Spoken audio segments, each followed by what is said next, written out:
affecting our youth today and providing services for many of our young people. And we're grateful to them for using their facilities. The series we've been putting together focus on a number of international issues, and we try to connect them to problems which exist here in the community, because we don't believe that any distinction can and ought to be made between so-called international questions and local ones. Last week, for example, we had a panel on Somalia.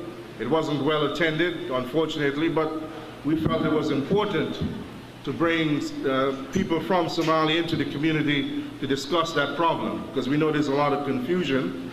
A lot of people think that George Bush and Dan Quayle and Brent Scowcroft and Colin Powell and company have gone to Africa to free black people.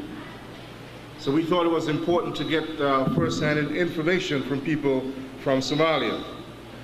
Today we want to look at the question of the destruction of black civilization, not just ancient, but particularly the destruction of our civilization today, the destruction of our people in a contemporary context, especially when we see that people are under some sense of illusion that we are now embarking upon a new era, that freedom is in the air with the new administration and the incorporation of many black corporate leaders and so on, black lawyers into the administration. We thought we would invite those who have been studying the civilization of black people, both ancient as well as modern, to come together, share ideas, which in turn, by the way, we make available to people in other cities by putting it up on the satellite. So much of what happens here is generally heard in many other cities, because we feel that's the best way to try to raise the consciousness of our people. We have with us today a number of people who are most qualified to do that. Brother John Henry Clarke, the stalwart, someone who has not hesitated on any occasion that we've called upon him to deal with these and other issues. Brother Edward Scobie, similarly, is here with us, who has exhibited a similar enthusiasm. We will be joined by Sister Rashida Ismail Abu Bakr, who's a psychologist, a very good, very bright sister in our view. And Brother Basil Wilson, who's now the provost of John Jay College, will be coming here later on. And my name is Samori Maximin, and I'll be trying to coordinate things for this afternoon. The focus, as I said today, is on the question of the destruction of black civilization. And I won't take much of your time, in fact, very little time, by way of introducing our first speaker. But I just want to say a couple of things by way of introduction.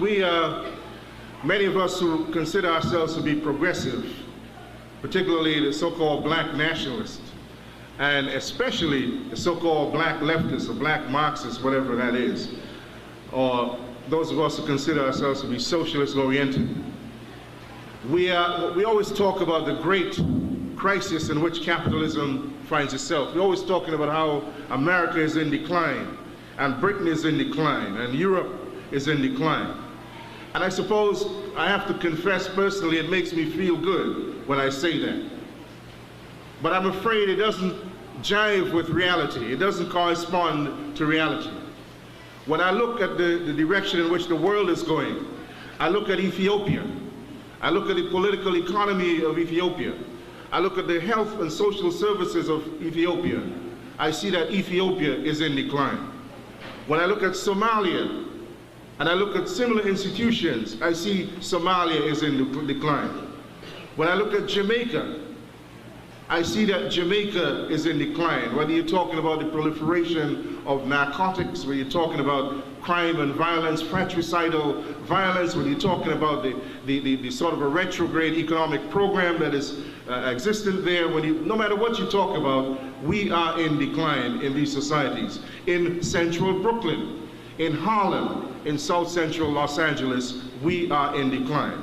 Haiti, if you look at the three oldest republics, two oldest republics, the one in the east, Liberia, the one in the west, Haiti, and you look at the world's longest existing nation state, Ethiopia, we are all pathetically in a state of decline today. It's not something that I am proud of saying. It's something very painful for me to, and I'm sure the others, to have to recognize. The question is, as we are on the threshold of the 21st century, are we in a position to arrest this decline and perhaps to begin to create structures to turn the situation around?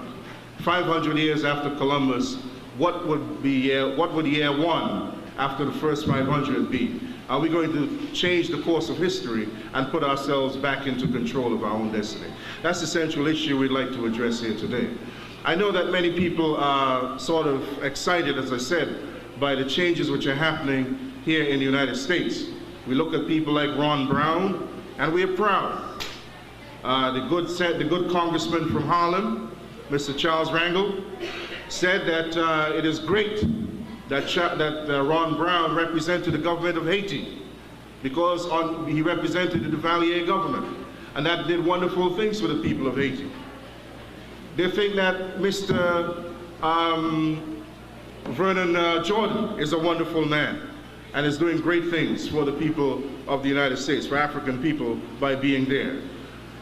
I say to you now, and I'm sure the others will say to you, that we need to develop a more sophisticated analysis of what is happening before our very eyes. When E. Franklin Frazier spoke about the black bourgeoisie several years ago, there was none. Materially, there was none. We could speak then of the Uncle Tom, who was part and parcel of a system of oppression. But Uncle Tomism was a psychocultural, it remains a psychocultural condition. It's not a set of material circumstances. Uncle Tom did not own, nor did he control the means of production. Uncle Tom was not part of the corporate ruling class of the United States of America. Today, the Colin Powells are, the Vernon Jordans are, the Ron Browns are. What I'm suggesting to you is that there is emerging very sharp class contradictions within the African family, within the United States. And we have to rise above simply applauding whenever a black-faced person is appointed to a position of government, whether it be local or national or international, and we simply say, well, wonderful, he's there, she's there, we ought to support them, regardless of whether or not they're working against our interests. They, in the contemporary context, are part and parcel of the destruction of African civilization today, and we need to recognize that. That is part of what our dilemma is. We're also celebrating, many people are, the demise of the Soviet Union, the collapse of what used to be the evil empire, and many people are talking about how great that we're developing new alliances, there's emerging new third world alliances. Later on in the program, I will share some information with you, but before I introduce our first speaker, I just want to draw your attention to a document. Unfortunately, we don't have many copies. We don't have any copies. Maybe we'll have someone go and make copies and make them available to you. It's a document called National Security Review number 30, a secret study conducted by the Bush administration determining how to deal with Africa in the next few years. It is quite disturbing, and I won't go into any details except to say that it ought to serve as a warning for those of us who are under illusions that things are changing for us. Secondly, I saw a very interesting article a few days ago in World Policy Journal, written by a most interesting man who seems to think that the way to solve the problems not only of the United States of America, and by extension, people like us in the process, one solution he's advancing is to have the United States of America return to the politics of the 18th century and the early 19th century by purchasing parts of Africa and purchasing Siberia. As we've tried to point out to people on many occasions, you know, the Russia borders the United States of America. Sometimes we forget that. And when we hear discussions about North American free trade agreements, sometimes we forget that Russia is being dragged into this network. Well, now the talk is to purchase Siberia. And that if you were to purchase Siberia for some $3 or $4 trillion, that would certainly help the the developmental program of the so-called Democrats who now emerged in that part of the world, and that would help to sort of strengthen and broaden the base, the material base of the United States, and therefore strengthen it and give it the kind of global, not only geographical, but economic and military power, which it doesn't now exist. There's also discussions about purchasing large chunks of Africa as well. So I mention these things to you because I think they're important for us to understand how people are looking at our continent, how people are looking at us and looking at their own problems and trying to determine how to solve their problems at our expense. And having said that, I'd like us to introduce our first speaker, Professor Edward Scobie, who has written a lot about the impact of European civilization upon African people, as well as the experiences of African people in Europe itself. He's currently a professor of history at City College of New York, and many of you might be familiar with his book, Black Britannica. I would now like to introduce to you Professor Edward Scobie, incidentally a foremost Pan-Africanist scholar who will be addressing the question today.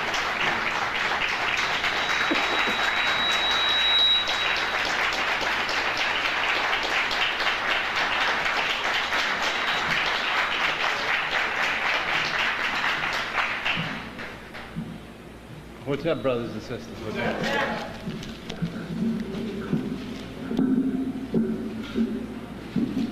It's a very terrible thing to admit. I don't know where to begin. I have so many areas that I want to begin in. There's got to be one. But I think I'll begin from Samori's end.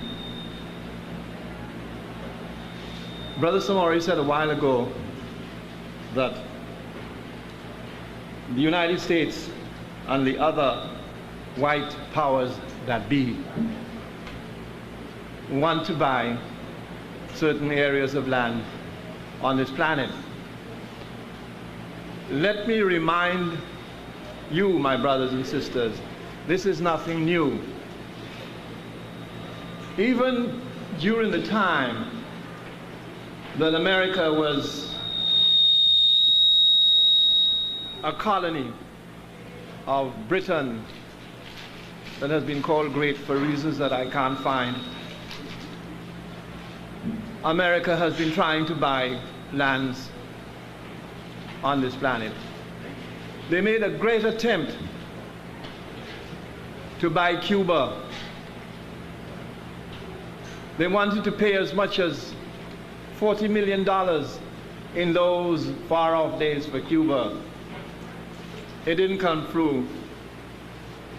They wanted to buy Haiti.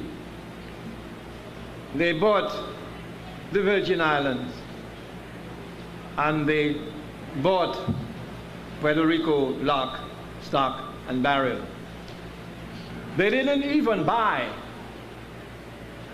the continent, our continent of Africa. They took it like a piece of, what you call it, cake or whatever, and cut it in little bits in 1884 and gave each of those brigands a piece of Africa. There was German East Africa, British West Africa, French West Africa, and the devil knows what else, West Africa. They sat at the table, 16 of those thieves. I don't want to find any elevating word to describe monsters. So don't expect to hear these words from me. And they sat at the table and deliberately carved off a piece for each of the Alibaba thieves. You know the rest of the story. And when we condemn, sometimes we do, although a certain amount of condemnation perhaps is necessary, for our people on the motherland, as well as our people here and in the Caribbean or wherever they are, I say that the deep intrinsic or the deep significant damage came from them.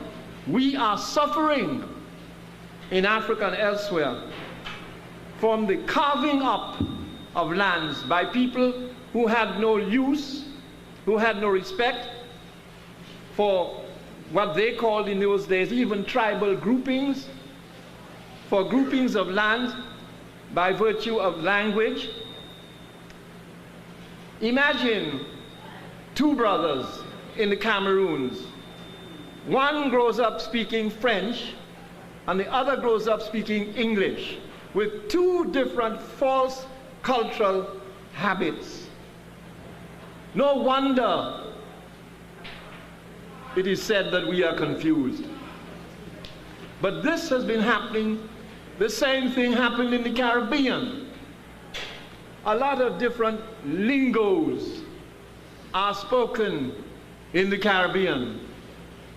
Allegedly, they call them Spanish, they call them French, they call them Dutch or taki-taki or piamento or whatever. All these different things. You do not think so, but these have alienated us.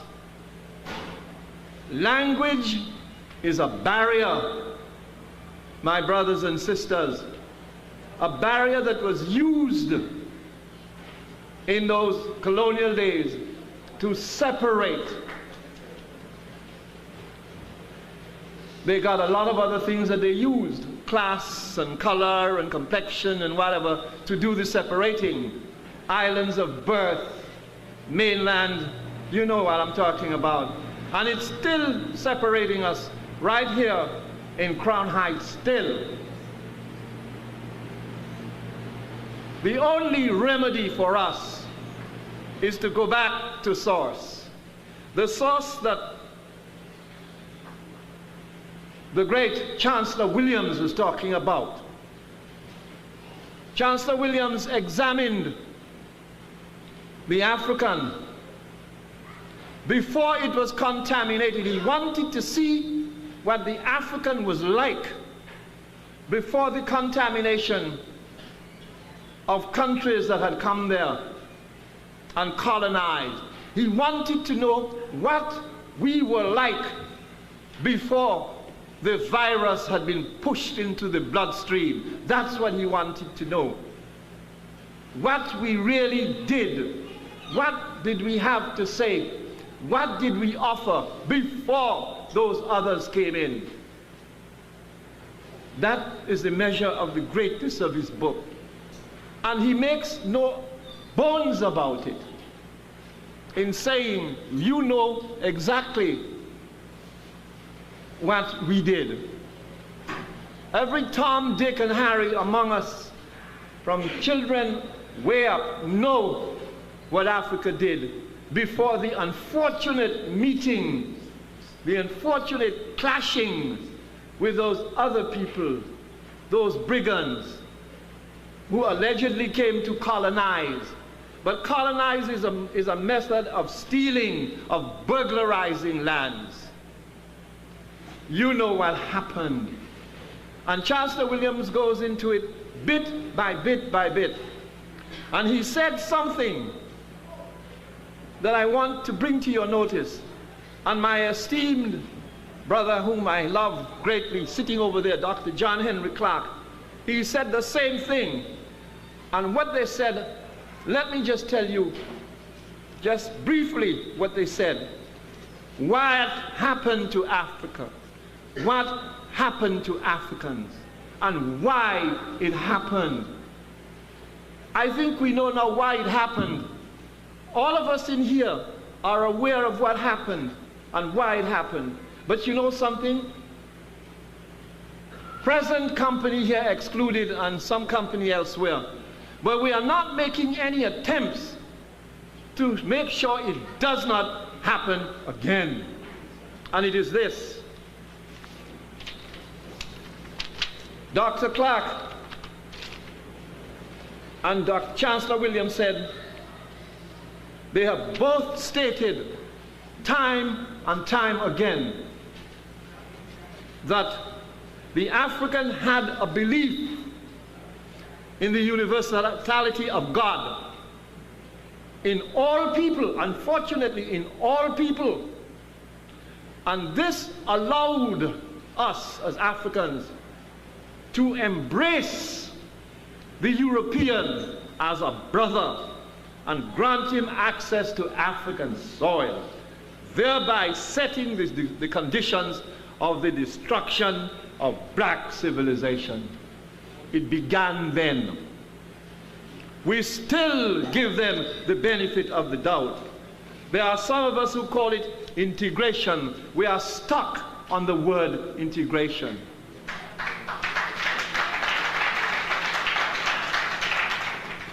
And you know who's stuck on the word integration too? Curiously enough, white people. You know why? Let me tell you why. If Africans integrate with white people, they are going to integrate with empty hands, empty pockets, with nothing. They are going to integrate with them as inferiors. That is what they want. If you're on the same level with a person, you don't have to integrate with that person. They want integration. When you listen to their media, when I do happen to hear it pass somewhere, because I don't buy their papers, I really don't buy their papers, and I look at television in between walking from the living room to the bedroom to the bathroom and back and so on. So I watch it, unless there's a program dealing with us, from us, not from them, from us.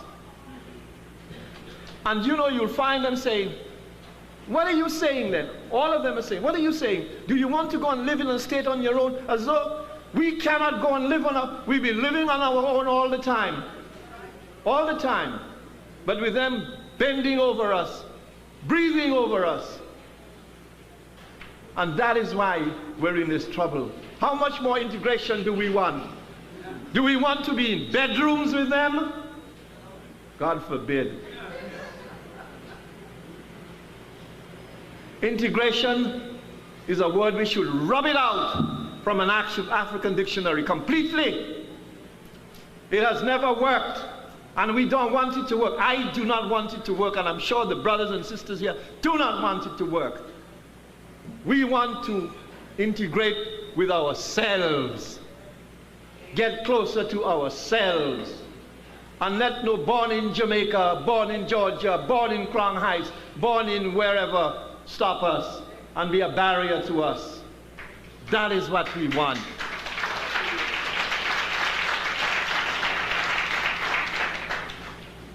We tend to think that it is only the other day that we began to learn about ourselves.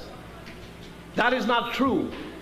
We like to say, fancy our children growing up and going to schools and being taught. What do we expect our children to be taught in those schools? Garbage.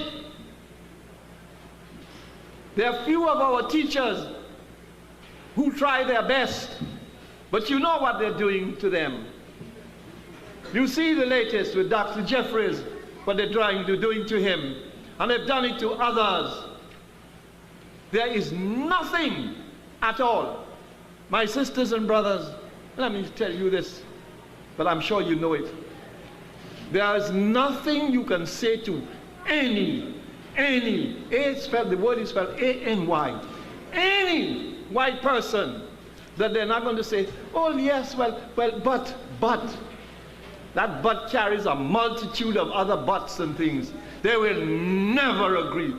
Do not waste your time trying to prove anything to them. Please don't.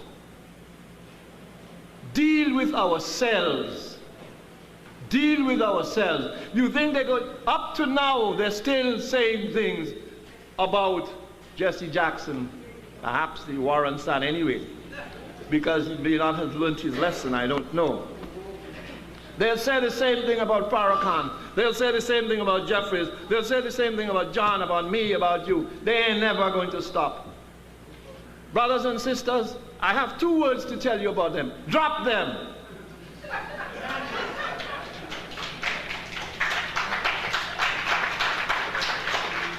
Malcolm did, but you know the thing they're talking about, when they talk about Malcolm, what they say? But he said that he spoke with, he had tea or whatever with Muslims with gray eyes, with blonde hair and so on. That's the thing they're going to pull out. That's the thing they saw in the film. With all due respect to Spike Lee and so on, I didn't see that at all. I see Malcolm as I knew him, what he was. And if there was one man who was unbending and didn't care one hoot in the white person's devil's hell, was Malcolm. He didn't care what they thought, what they said. I don't care what they say about me or what they say about you. I am not going to judge you on what a white judge says about you or myself. I'm not going to judge us. I'm going to judge us by our own standards. We have standards. Use them. This is what Chancellor was trying to say, and this is what others were trying to say. And it's not new. It is not new. There is an elder whom I learned a lot from. He's more elder than I am at the moment. He's 95. Ralph Casimir. He lives in the island of Dominica. He was the secretary of the UNIA. And he was the one that brought Marcus Mosiah Garvey to Dominica and helped to change my life. I was a boy in those days, going to school, and I went to hear Garvey at the Coronation Hall, and my life has not been the same ever since. Ever since. And we were castigated for going to hear Garvey. The newspapers played hell. This man suffered. He was told by his boss, he was working for an attorney, a black attorney. Well, you couldn't call him black in those days. You know, a mulatto attorney. Cecil E.A. Roll, a great attorney. He was a clever barrister. But he was working for him. And do you know what his boss told him? If you bring Garvey to the country, if you don't give up the president position of the Garvey movement, of the UNIA in Dominica, do not come back to my office, my chambers. Ralph Casimir said to him, Mr. Rawls, you don't have any need to tell me. I have already packed up my papers, my books. Goodbye. He never went back. He didn't starve. He didn't die because he lost a job. And to lose a job in that little island of Dominica where I happened to, the ship put my parents and my grandparents and so on there, so I was born there. To lose a job there is like losing your life, because jobs are few and far between, you know. There are centuries between jobs to get a job. You know what I'm talking about. In those days, still the same thing. Nothing has changed. And he was the one to say, we tend to think that it's only now we know about the power of the African. Ralph Casimir knew the power of the African in those days. He knew. Garvey knew it too. Look at the letter that he wrote. He put his, some selected writings together, and he sent me some copies to sell out for him. But look at what he wrote. He sent a letter in the to the Negro World, the Garvey paper, on May the 20th, 1922. He wrote that letter. It is as up to date and as fresh as though it was happening today. His consciousness then, in 1922, what he says, the Negro, in those days they used the word, the Negro in Dominica is taught to despise Africa. He's told that he's told that Africa is a land of jungle and forest, a land unfit for habitation, and that the native African is inhuman, savage, and a cannibal. Hence you will find the Negro in this part of the world owing an alien education, despises his motherland Africa, despises his race, despises himself, and is looking upon the other fellow, the destroyer of the darker races, the liar, the negrophobe, the lord and master, to put him right. That was written in 1922. And he goes on, the truth shall make you free. And he goes on, Negroes, I appeal to you, therefore, to purify your brains. That was in the Garvey paper of May the 20th, 1922. Purify your brains. Remove the scales from your eyes. Seek the truth and be free. We are saying that today. Men who had vision, our African men were saying that in 1922. Ain't nothing new. Ain't nothing new. And he goes on here. What have we found out? Something quite contrary to alien education. Africa, the land of jungle and forest, is attracting worldwide attention. The eyes of the great powers are looking towards Africa. The Englishman leaves his merry England. The Frenchman leaves his La Belle France. And even the American leaves his land of the free and home of the brave, sweet land of liberty. And they are only too glad to hasten to Africa, to breathe fresh air, enjoy her riches, though jungle and forest, exploiting, stealing, and killing. Africa is no longer unfit for habitation, and the savage inhuman cannibal is harmless. Now study the African inhuman savage cannibal. In East Africa, he compels his oppressors to take to their heels. He has found out the evils of white superiority. He, the African, must make his own lord and master. In Morocco, he gave the Spaniards a severe beating. In Spain, if Spain is for the Spaniards, why not Morocco for the Moors? The native African is proving to the world that he is not inferior to the Caucasian. Again, if we seek the truth, we will find out that whereas the Caucasian has produced a Nelson, a Cromwell, a Wellington, a Napoleon, a Lincoln, a Shakespeare, a Longfellow, George, Lloyd George, a Harding, a Wells, a Clemenceau, the African has produced a Solomon, a Hannibal, Lucius Septimus Severus, Augustine, Louverture, Gelasius, Kojo, Dumas, Pushkin, Dunbar, Garvey, you just name them. In those days, our men and women were conscious of that. So my friends, my brothers and sisters, this is nothing new. We are only continuing. We are only continuing in the things that were set for us by men like Garvey and men like Chancellor Williams and men like Dr. John Henrik Clarke, who is still here, and others. That is what we're doing. And this continuation must go on. It cannot stop.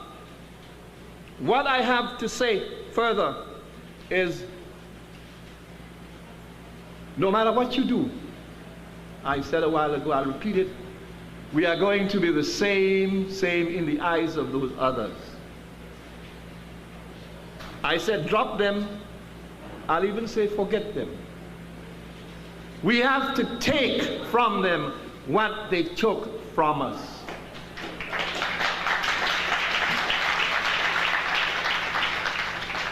The Nigerian government in the days of the 70s, when the oil boom was ringing and all over the world, down even in Trinidad and other places, and money was flowing like, I think they have been saying in those Creole countries, like glow cocoa, money was flowing like coconut water. And you could get any amount of money when the oil boom in those islands and those areas. The Nigerian government went to Margaret Thatcher and offered her billions of dollars to get back the Benin bronzes and the Ife sculptures from the British Museum. And I tell you, I know the British Museum well. My beautiful sister there, Carol, will tell you, Carol Taylor, we were very close in England and we're still close now. Wonderful sister. And she will tell you, that was my second home, the British Museum, in doing research and moving around. And do you know, if you take African sculpture and art and Egyptian and Kemetic sculpture and art from the British Museum, is going to be empty. Empty. I'm serious about that. empty, empty, and it's going to have dusty little scripts and manuscripts by Mozart and, you know, others. Little pieces of papers of what Lord Allenbury did and what Nelson did and what blah, blah, blah did at the Battle of Trafalgar and this kind of nonsense. But the museum is going to be empty. The same thing can happen in those metropolitan museums they have in New York. Thatcher said, no, we colonized the country.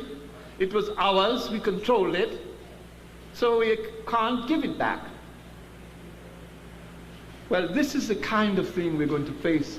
All that they have taken from the lands, not to mention the fantastic copper and gold and silver reserves that are somewhere in Belgium and Germany and other places. We'll never get that back.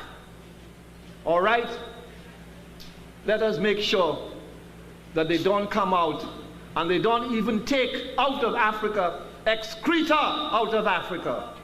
Let's make sure they don't take anything out of Africa. I mean that. There is no half and half measure. You cannot be saying that you're an African and you want to get out of that terrible state that we're in, because we are in a terrible state, a state that is much worse than before.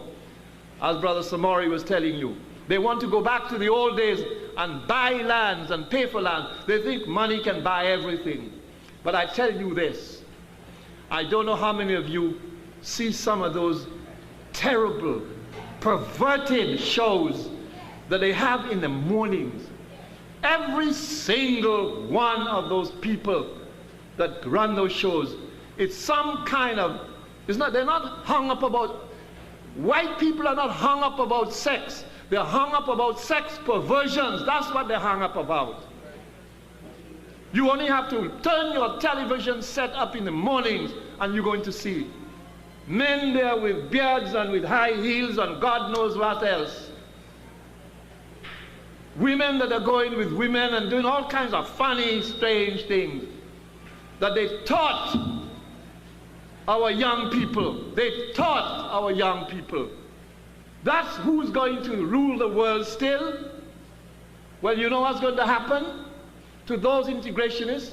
We are going to become a race like they are, a race of perverts, if we do not do something about it and get out of it. Because they have nothing to offer.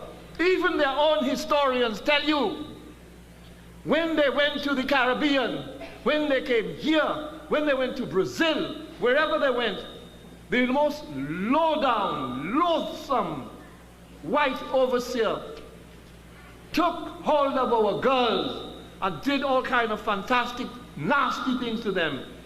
Some of them not only took our girls, they took our boys. They were what I think they would say they were two-way stretches. And they took our girls and our boys, and with, you know. And that's what they taught them.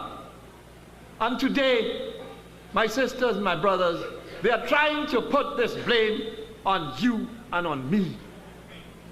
We cannot allow it if we are really Africans.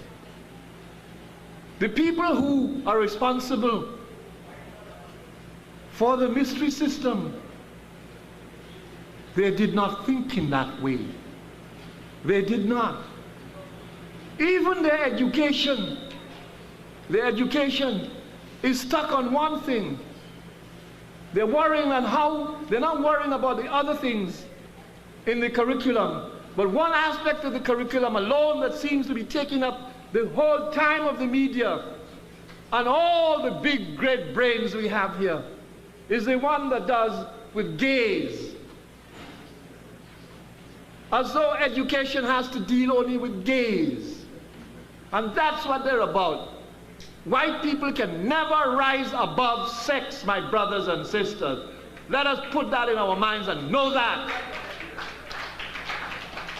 You watch those simpering people on the, you know, and they look like the devil too. Malcolm was right. Malcolm was right. And I say this thing forcefully, and I mean it. Because, you know, if this kind of thing is not stopped, Let us forget about teaching, trying to teach our children, change curriculums and all of that, you know. We have to do it. We have to start the ball a-rolling. And one point I want to make, we should not follow in their steps. We have a habit, like they have, of talking about or giving plaudits to our men and women who do things among us. You don't have to be an intellectual. Sometimes intellectuals, they can't be trusted. There are exceptions, admittedly. But I'm saying, all of us, we wait until they die to say nice things in churches about them. Why can't we show them while they're alive that we love them and the work that they're doing? That is a Western European habit we have that we must break. I'm not saying that you don't. What is the point of having a great big monument at the corner of a street or the inside of a park to one of our great men? You know what's going to happen? Pigeons are going to drop their business on his head, and he's going to stay there. And perhaps people might write graffiti on it. Who knows? I'm not saying that you shouldn't have these things. But at the same time, while our people are alive, let us cherish them. You cannot get a Chancellor Williams again. You can get somebody else who perhaps would be even doing more than he did. But let us, while he was alive, we allow our men and our women to vegetate and stay like cobwebs in homes for the aged, and we leave them there waiting to die. It is not right, my sisters and brothers. While they are with us, they need to be shown at least some kind of humanity. We talk about this great humanity that we have. Where is it? It did not extend itself to Chancellor Williams. It did not extend itself, or it has not extended itself to John Jackson. I was fortunate enough, and I say fortunate, 19 or 17 or 19 years ago, I was in an office, sharing an office with Bill Mackey and John Jackson, and Dr. Clarke was teaching in the evening. He was, apart from his full-time job at Hunter College, he was teaching classes at City College, and at nights, when these men met, I would only sit down and listen. And I learned more from them in there. These men were just talking, and I had the benefit. All the books I got from John Jackson, he gave them to me and autographed them for me, and I prized them. I wouldn't lend them to myself, even, those books. And so I'm saying, these are jewels that we should cherish. I still use a syllabus. If Dr. Clarke is not there, don't let him know that I said that. But it is his syllabus. I've never seen a syllabus like that in my life. Not only I use it, Jeff uses it, James uses it. It's a powerful syllabus that he had done years and years ago. A masterful piece that should be an example for all people teaching in Africana Studies Department, all people who want to teach their children. It's a powerful piece of work. It's a book on its own. It is a book on its own. And I have a copy that he'd given me that I don't lend it to, again, myself, you know. I cherish it. But I'm saying to you, it is now that we want. He's not the only one. Chancellor Williams is not the only one. We had other men who were very vibrant in the fight, because it is a struggle. When you are born, If you are born black, you are born to struggle. I don't care whether you are bourgeois or doujois or no joie or whatever joie, but you are born. Don't let those bourgeois people sing, because they're in as much salt as you and I are in. But at least we don't walk on our knees, we walk strong on our feet. They've been walking on their knees all their life. I doubt if they would be able to walk on their feet now. I doubt it. And some of the best minds, I have heard some of the best minds root like dogs for scraps of favor. I have. They're still doing it. Some of the men are unsung, unheard of. At a time when, that's the thing I was afraid of. I just said at a time, and I was showed time. So Maury, okay. And there was a time in the struggle in the 20s and the 30s. There were lots of people involved in it, lots of men whose names you don't hear. Men who were, they call them street corner orators, who were in the streets of Harlem and the streets all over, saying the same thing that we are sitting here and what we are saying now. They were on the streets saying that. People like Hubert Harrison, they called him the Black Socrates, a brilliant man. Dr. Clarke knew him well. He had other men, Claude McKay. Claude McKay, although he came from Jamaica, but how much African he was. He could write one of the most powerful poems, If We Must Die. The fact that he came from Jamaica didn't mean a thing. That was an African talking, if we must die. If all Africans must die. That's what he was talking about. They had other people, Richard Moore, who had the bookstore in Harlem, the Frederick Douglass bookstore. They had others too, men who had come from all over the Caribbean and from everywhere. People like Richard Moore, Cyril Briggs, Wilfred Domingo. Dr. Clarke knew them well.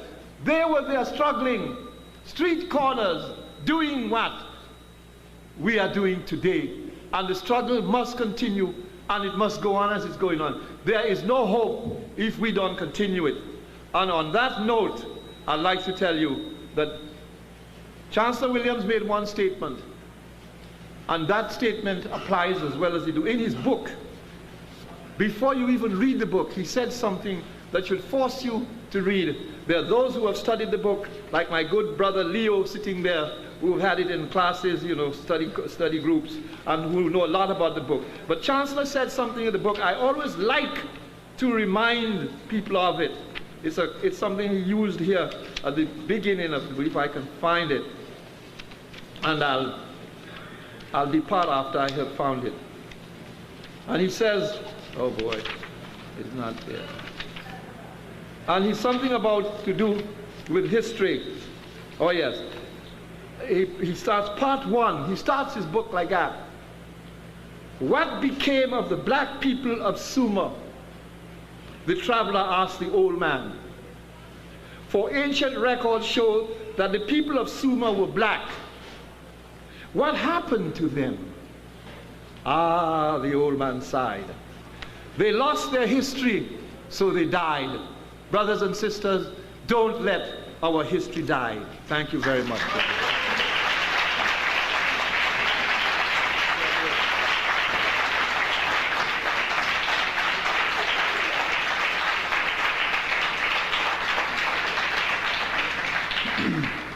I want to thank Brother Scovey and remind you that we will be having a discussion, an intense one we hope, following the presentations. I just want to say a couple of things because I feel I have a responsibility to do so. That while I would never attempt to take credit away from Europeans for what they have done, I think we should be careful, and we have to be careful sometimes in the manner in which we pose or juxtapose the evils of Europeans against those of Africans.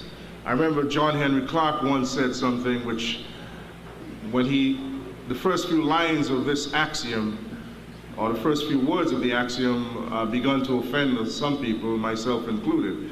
But as he developed the thought, I realized where he was going, and I agreed with him 100%. He said that African people, that we are perfect people. We are perfect.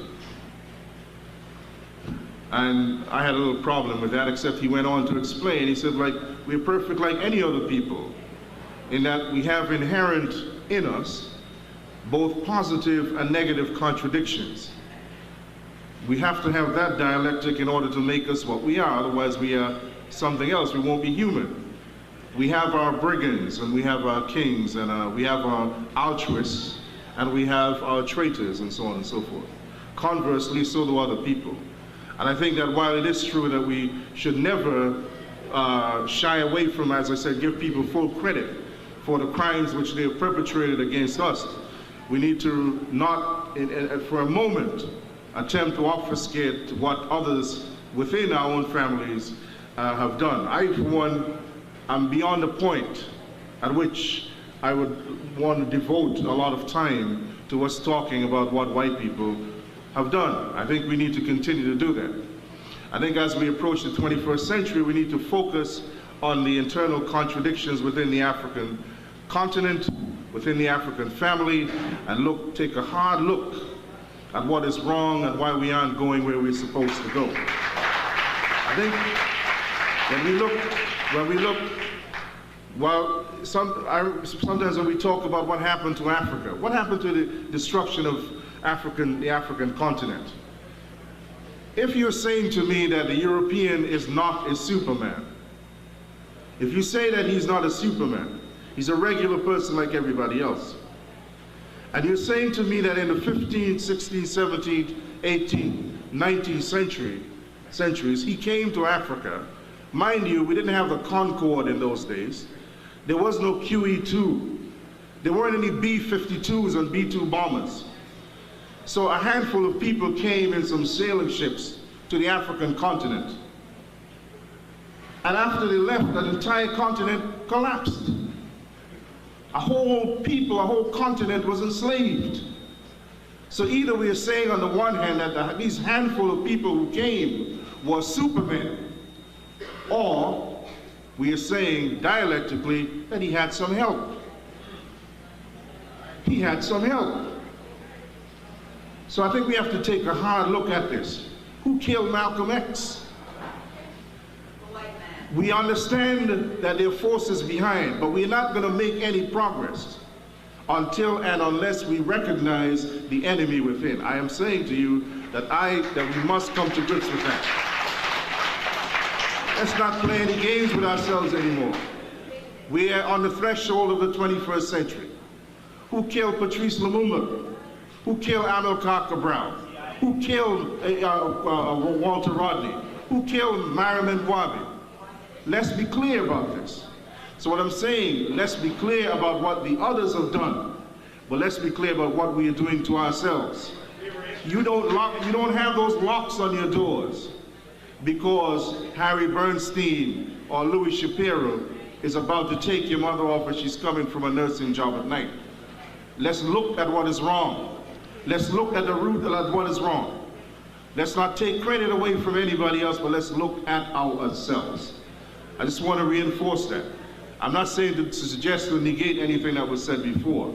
Now, having said that, I'd like to point out that we are going to be moving into an area looking at the phenomenon of culture, psychocultural manipulation, the use, the control of our minds, of information.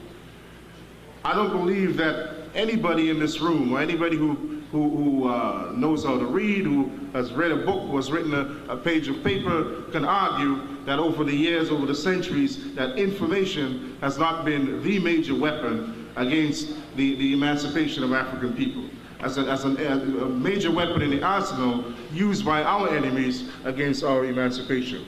And the sister who will be speaking with us now, Sister Rashida Ismail Abu Bakr, is a psychologist. She's a poet and a number of other things, political analyst, originally born on the continent of Africa. She teaches at Rutgers University and elsewhere at Pratt University, also here in New York City, Sister Rashida Ishmael Abubakar. I'd like to invite her to the podium now.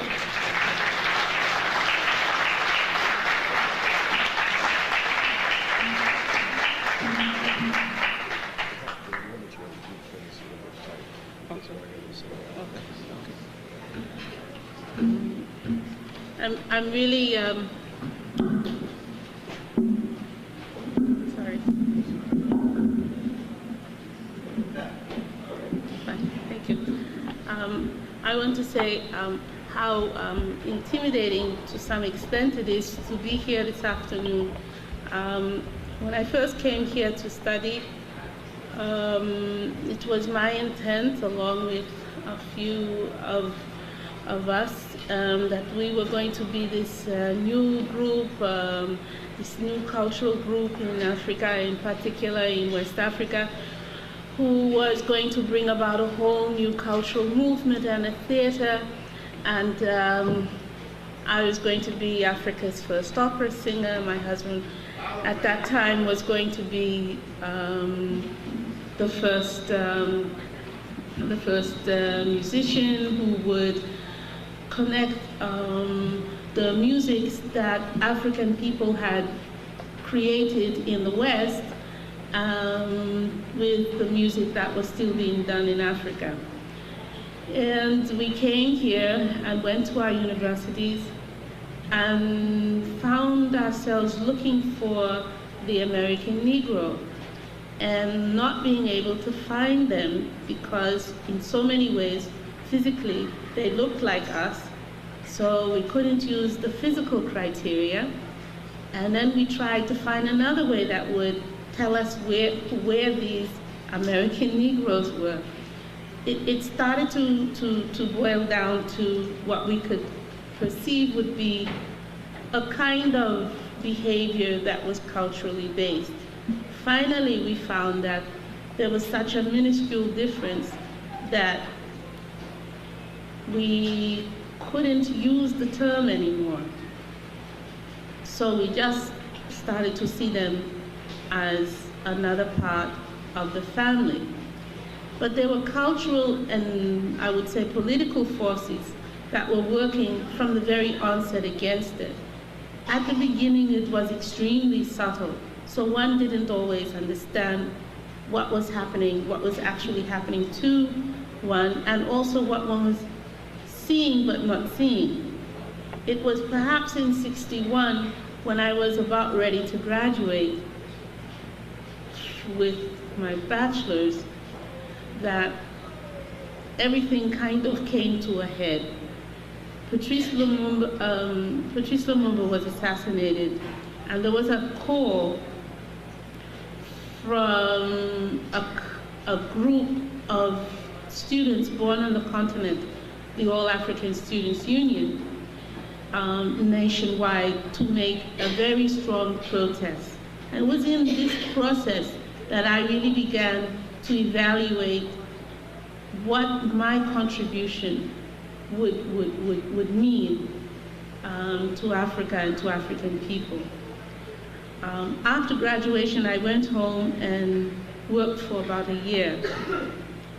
I came back on a government fellowship.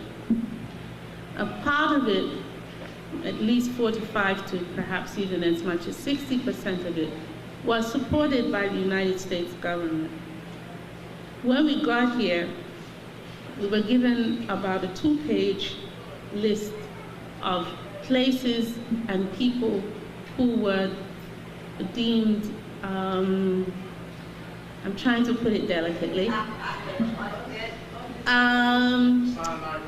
kind of controversial, shall we say, and could possibly take our minds away from our task, which was to gain these graduate degrees and become a part of the intellectual elite that Dr. Scobie just talked about. Lo and behold, at least 20 of these people on the very first page, or groups, were all people and groups that I had known. And I not felt that they had sort of led me astray. But I must say that one of the places I'd always wanted to go, and did come immediately, was to Harlem. So I thought, well, I'd better get some information about these groups. So I got on the subway, and I went to the Schomburg. And that was probably the worst thing I could have ever done, because I couldn't take myself away from that place. It was in the old building, the one next door to the new one. And Dr. Hudson was the curator. And there was this person sitting in the back. So I just thought, this is the local eccentric, you know, every community has one. This person, you could only see the top of his head, buried beneath piles and piles of books on one side and magazines and newspapers on the other side. And one day, I was looking for a book, and nobody seemed to have heard of this book. And I thought, this is really weird. I can't believe that I could come to the Schomburg and I can't find this book. And I think I was sort of fussing to myself. And out from this pile of books came this voice: "You Africans are always causing trouble in the wrong places, so I'm ready to see who is this person in the pile saying such a horrific thing." And it was Dr. Clarke, buried underneath all these books. And he said, just go to shelf da-da-da-da-da and go to the row la-la-la-la-la, and there you will find volume 1 and volume 2. Oh my God. And I went, and it was there. And I said to somebody, you know, this is very strange. This little weird man sitting back there told me da-da-da-da-da-da-da-da, and it was true. He said, oh, you don't know who is that? That's Dr. John Henry Clarke. So yes. Okay, so it's Dr. John Henry Clarke. No. And this and this and this. And it was at that time that the book he had edited on the history of Harlem was quite in vogue, I say in vogue at that time. And so I read this book to get a sense of him. And he'd also edited a collection of short stories by Black writers. And I got a sense of him. And after that, I would try to arrange that I could come to the Schomburg at least once a week. And Dr. Clarke was always there. And I say that in most humble way, that the friendship or the familyhood, I always think of him as my intellectual father, or one of my intellectual fathers, because he was always, as much as he knew, he was always trying to find out more. And the purpose of that information was to give and to share. And I just want to take that moment, tell that story, to pay tribute to him, as we also mentioned Chancellor Williams, whom I didn't have the good fortune to know like that. I'd met him, but I didn't have the good fortune to know him as I knew and as I had to know Dr. Clarke, having gone to his house many times and having been in his presence. I can assure you it's a learning experience unto itself. And it was out of that I began to find, I guess you could say, find my way from one discipline perhaps to another, which sort of led me into a strange field called Black psychology. And I say strange because at Rutgers, where I have been for 16 years, I have just, at least I have tendered my resignation. They have decided to give me a year to make a final decision, but I think that I will not go back next year. That is not to say that I don't object to having worked with very fine scholars, but I think that after 16 years, it creates a space for someone else to come along, and they must make their mistakes and find their paths just as I did. And I think that, I feel comfortable with this decision. But the reason that I found myself going into more and more into Black psychology was because I was very dissatisfied with the psychology as a discipline, the way I was being taught. As a result of that, and my political awareness, I lost my scholarship and had to work all through graduate school. Those of you who have done it, you know how difficult it is. But you know, one does what one has to do at the time you have to do it, in the way that you have to do it, and you hope you have the strength to do it, and you find the strength. I mean, nobody is as weak as people would have us all believe. We are really very strong. Whoever put this protoplasm together is truly a supreme being, because it operates sometimes whether we like it or not, or even in opposition to our will to survive. So it was out of all of this that I found myself finding my path. But I had very few mentors. One of the good fortunes that I had was when I was doing my master's, I had the good fortune to be placed in Harlem at a daycare center that had a traditional African board, and that was Hope Daycare Center. And they had an all-African board that had started on its own. At that time, the division of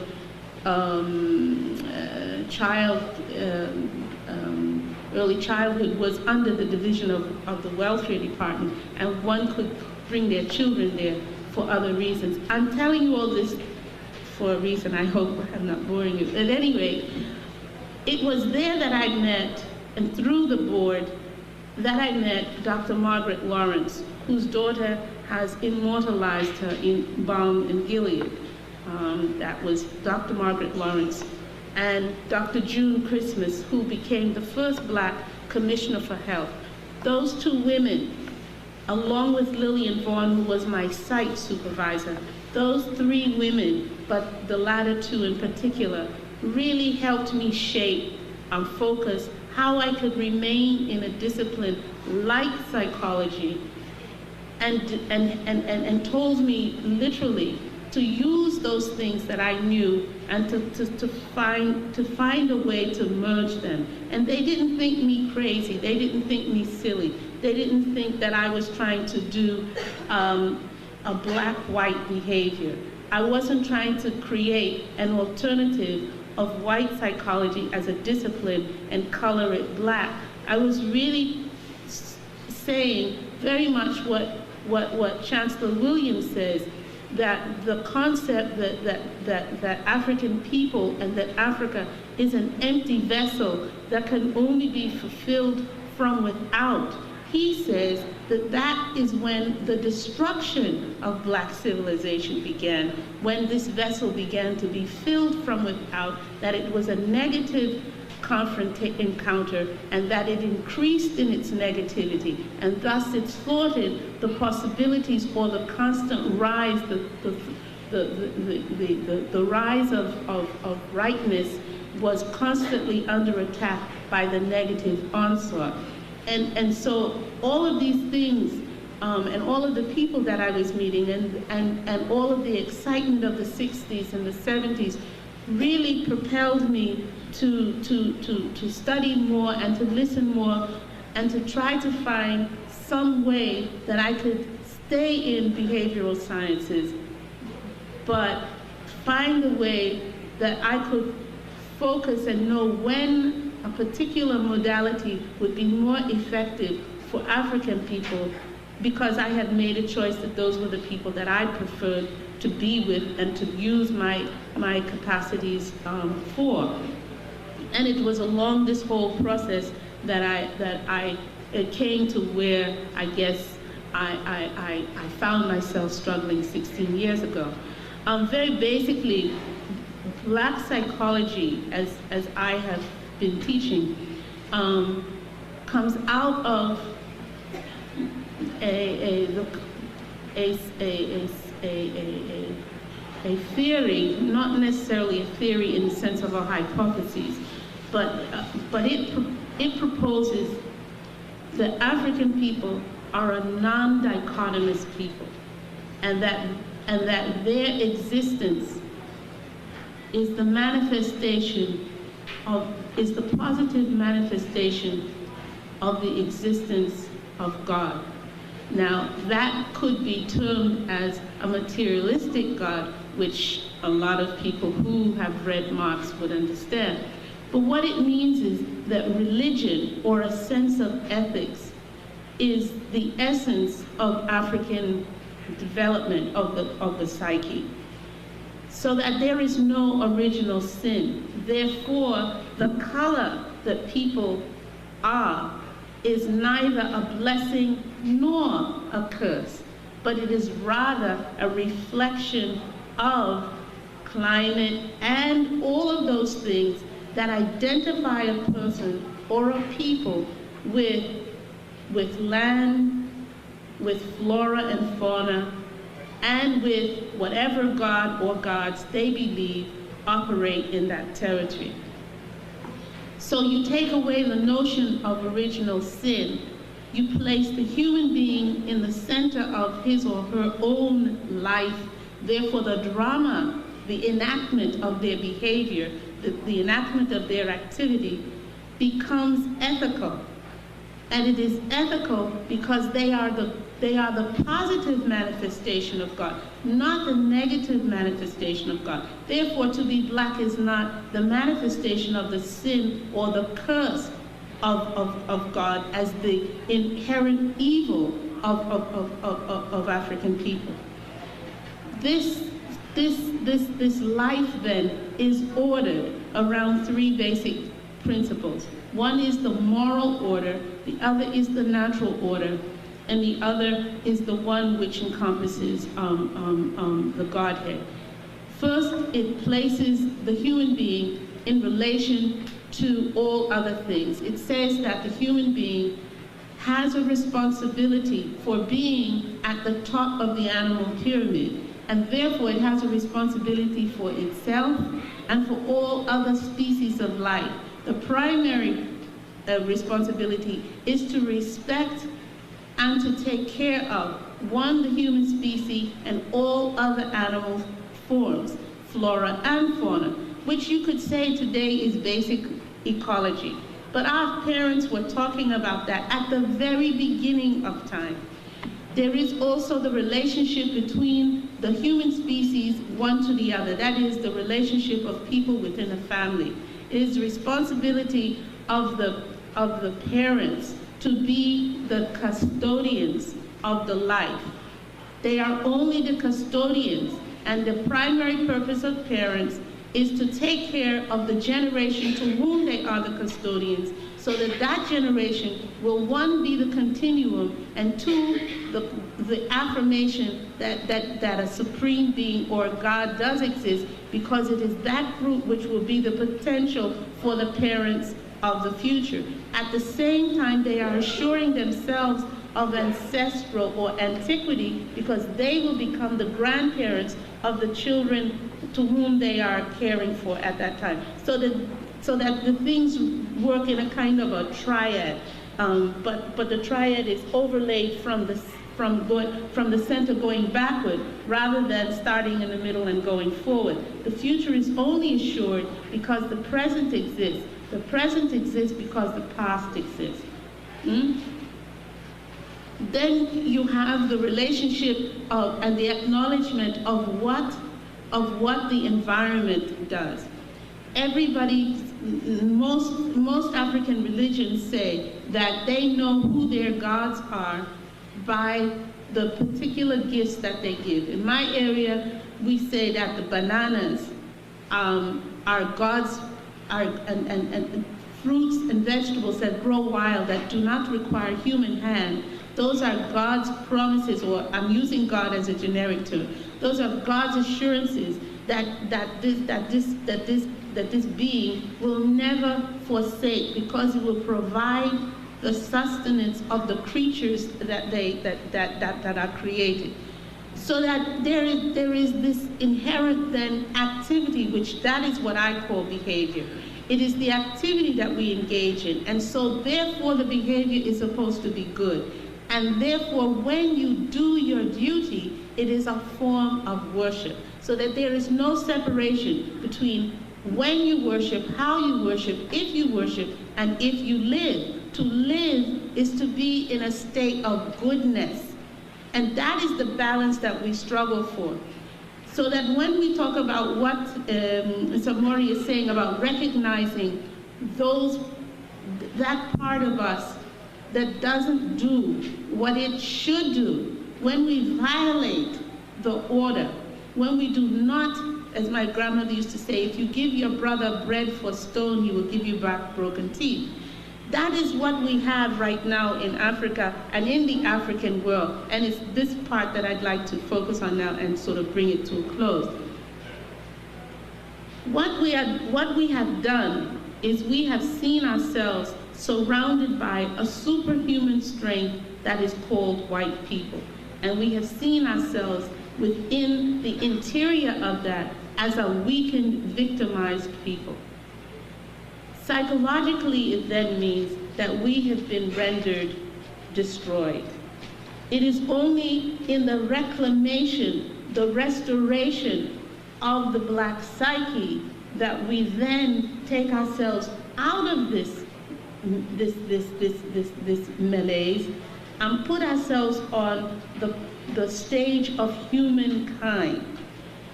We cannot even imagine that we have the possibility to change some of the most basic things in our lives, lest someone else comes in. One identifies it for us, and then in that definition, therefore, prescribes the treatment. So that what we say when we go these development schemes in Africa, we say we have to go there and teach these women how to be mothers.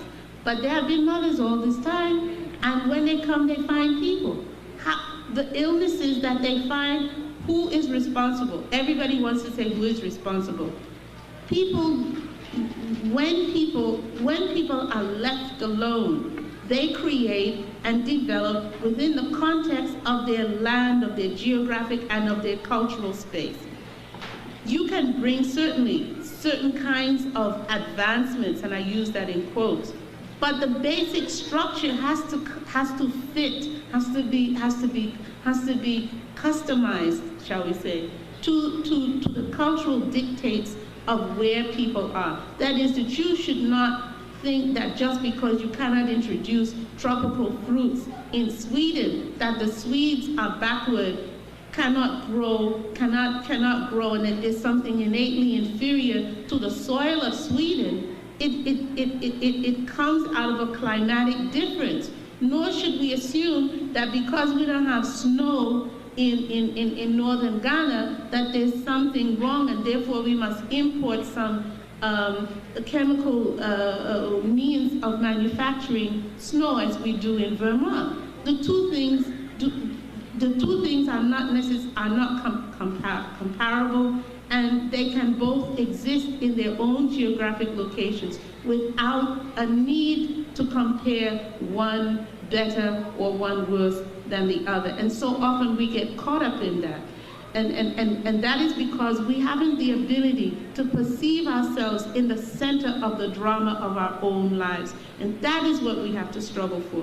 To struggle for the currency of ourselves in our lives, to take control of ourselves. If you show me a child who is misbehaving in any classroom from K to 12, I will show you a child who comes from a household where diet is probably a major problem, where there is an excessive amount of fats, where there's an excessive amount of sugar, where there's an excessive amount of salt, and where there is little social intercourse, that is modulated, loving, careful undertones to the information that is passed between the custodians, whoever they are, whether they're the biological parents or not, the custodians in that child's life, and the expectations that are already shared with that child. We are social animals, and we cannot survive without another human species.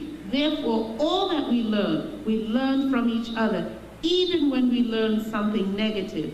You cannot have a language around a child that is very inhumane, very ungracious, and expect that child to go to school and act like a good little girl and listen. Where does the child take the rage? What does the child do about how horrible they feel? How can you say, I know you can do better, when there's nothing in that child's life, no one, no human being has said to that child, I care enough for you that I will not let you be hungry. I will give you a balanced diet. I will give you sufficient clothing. I will teach you basic social skills so that you will be able to present yourself in the best light possible, which will bring honor to you and therefore perhaps to me, instead of putting it the other way around.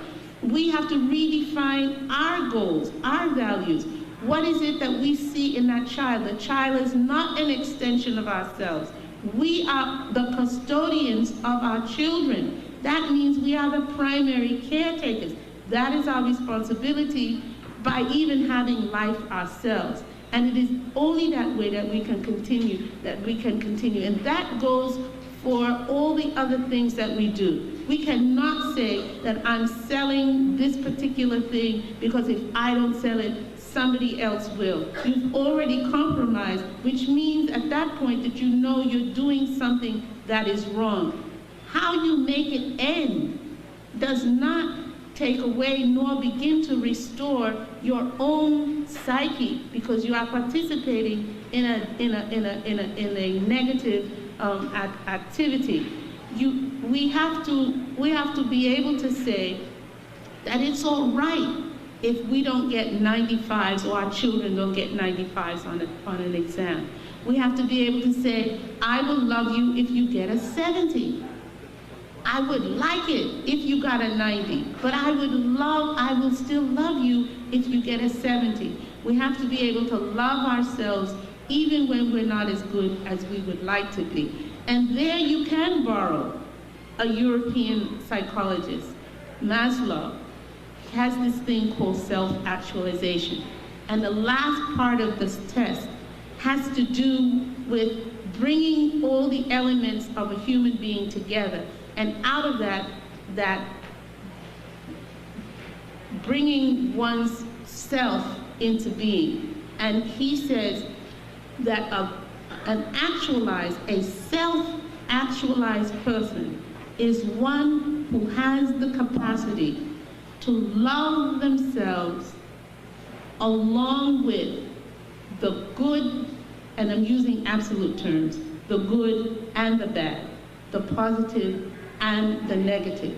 Too often in our quest to reconstruct the African glory, we cite only the glory. We do not cite the negative. It is only in knowing what is wrong so that we could know what not to do. Otherwise, we may find ourselves repeating too many things that would best be left in antiquity. One of those things, and I'm winding down, one of those things we're going to talk about tomorrow night on WBAI is this new business about whether or not clitoridectomy is something that we need to consider as something to be occurring in the 20th century. I would, just because it occurred in the past and therefore there was a reason for it, so consequently it should be kept alive because there is a reason for it. Well, at one time we did a lot of things, and we have stopped doing those things because we have found that they had deleterious consequences psychologically and physiologically. There is no reason to continue doing something wrong. And that is, as far as I'm concerned, that is the end of it. What I would like to see us do would be to really be able slowly develop this muscle, this psychological apparatus, consider it a muscle. I would like to see us exercise this muscle daily to find one thing that we really see as our strength, and then find one thing that we see as our weakness, and try to develop the stronger thing so securely that we will begin by process of elimination to decrease the weakness. Someone who suddenly has had a life that was organized around drinking, around alcohol, and I'm talking about when it is out of control. Mm-hmm. There are certain social things and physiological things that you have done to yourself and your environment in that process of drinking. Yes, you have gone to work, but you've organized other aspects of your time and demands of your body where that alcohol has been there. You cannot suddenly cut it out because one, the body has already developed a dependency on it. So it will create a response in you, not just the urge to drink, but also the inability to function without it because you have made your body function with it. So you have to know what you need to put in your body that would compensate and at the same time build the body now that you are no longer doing the drinking excessively. And at the same time, because you have dislodged this, you have to now also create other social activities that you can do that will also be as rewarding and at the same time will be positive for you. That is how you have to think of yourself. Because you live in an environment of international oppression, whether it is racism, whether it is sexism, whether it is class or cultural differences, because you live in an environment where that has permeated our lives to such minutia that you have within one family people arguing over whether or not they should be traditional Yoruba in 1992, having not been on the continent for 300-500 years, right? Christians and Islam, or even Judaism, or even atheism. All of that exists sometimes in the context of one family. But what was the social fabric of that family unit constructed around, and what was the goodness of it? So you look at the philosophical imperatives of that family and say the strength of this family has been organized around whatever. And if I go away from that, I have to be able to identify and take the strength of that family unit into wherever I go. And if that new place that I'm going does not accommodate in a glorious way what I have brought with me, it may not be the structure I need to go. It does not mean that you cannot appreciate Judaism, Islam, Christianity, Yoruba, Buddhism, or whatever. It just means that there's been a cultural and a psychic history that you may not be ready for that at that time. So I would like to just close with, because Samori said that there would be time for questions and answers. I would just like us to try to get ourselves in a psychological state where we would not have to compare the strengths of ourselves with past glories in a very general way of Africa. That is not to say that we do not use that as inspiration for where we should be and where we need to go beyond. And nor at the same time do we need to demonize any other group for their extreme lack of humanity in their dealings with us. They are just as psychologically destroyed for doing what they're doing as we may be for having been the recipients. But I assure you, racism is a social disease. It is sexually transmitted, just like syphilis. It is contagious, and it is deadly, and it destroys the host and the recipient. It is when you destroy the germ that both the host and the recipient have the possibilities of physical and psychological health. Thank you.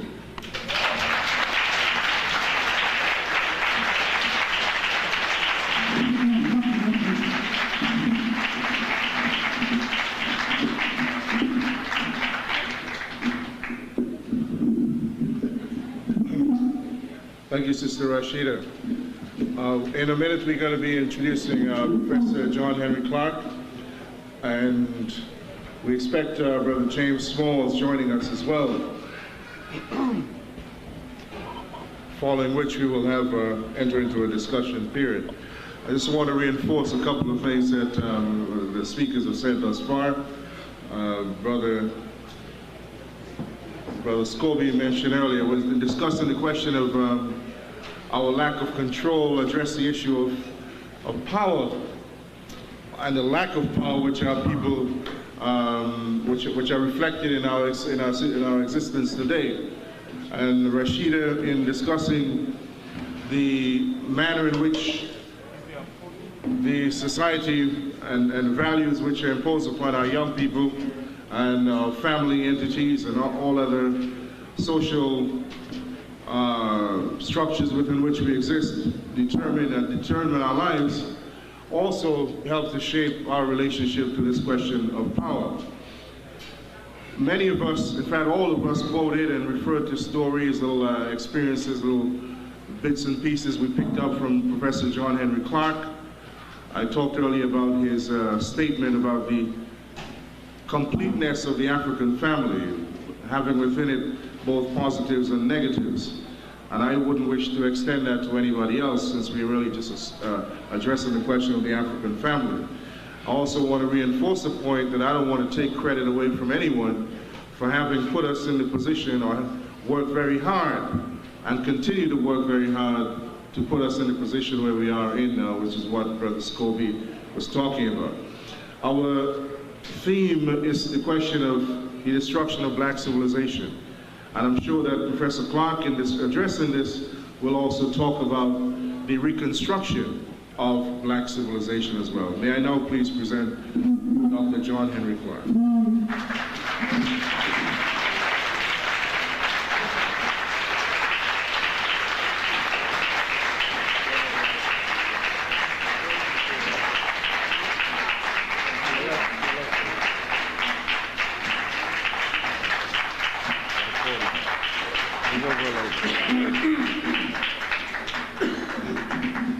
Thank you very much. I'm very pleased to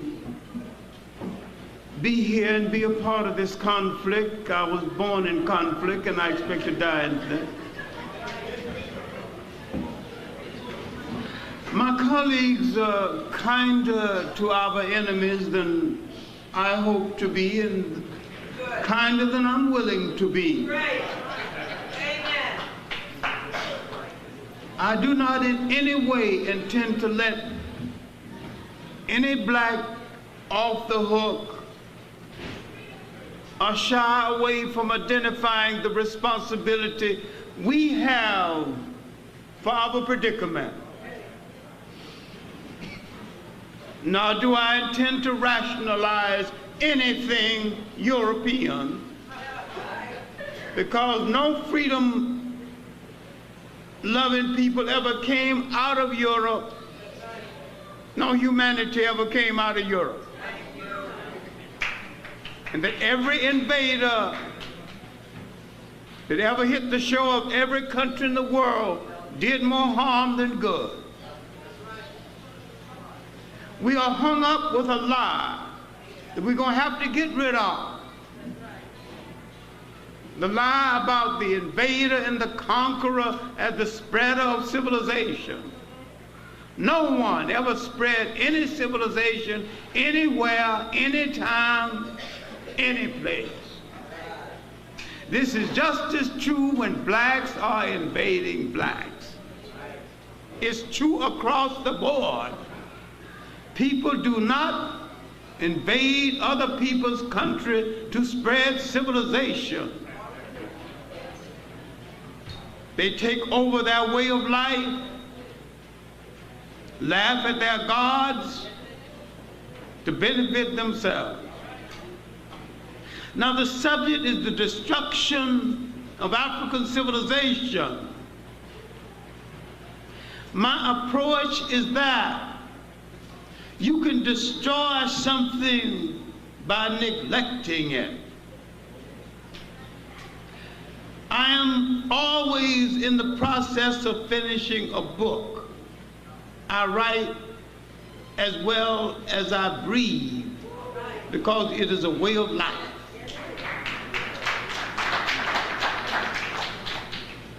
I'm finishing a book of my speeches for Kent State called Who Betrayed the African World Revolution, and 5 other speeches. I've just finished editing Who Betrayed the African World Revolution. I am strong at assessing responsibility to Africans for what they did and what they failed to do in bringing off their revolution and betraying their revolution and destroying their own potential. I am also strong in assessing guilt to our enemies. I will not argue whether the Jews killed Christ. One Roman soldier standing by was so powerful, all he had to say is that, leave that man alone, that'd been the end of it. Rome was in charge of that part of the world at the time. So the responsibility for life, for Christ's death, rests with the Romans.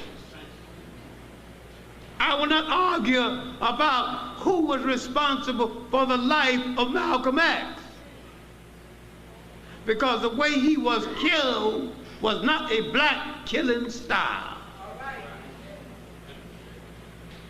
The esprit de corps, the style, the method was not black. I will acknowledge that black hands could have pulled the trigger. But if you examine the body, the way the bullets hit the body, all those bullets didn't come straight from that audience. Some of those bullets was coming from another direction.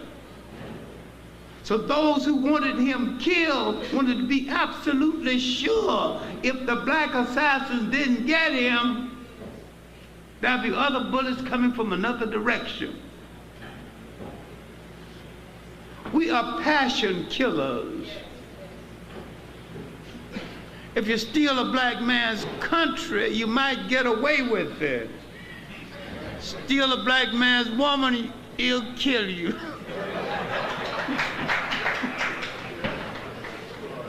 Black man say, I'm gonna kill you. Avoid him 24 hours, maybe his passion will cool down and he'll forget about it.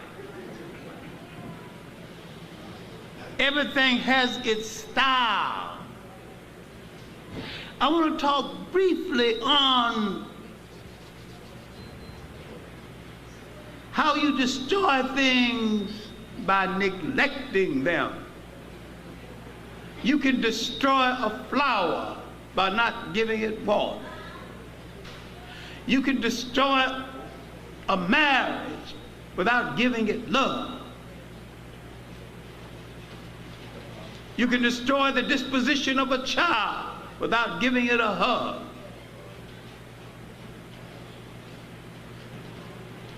We destroyed the great potential of the reclaiming of African civilization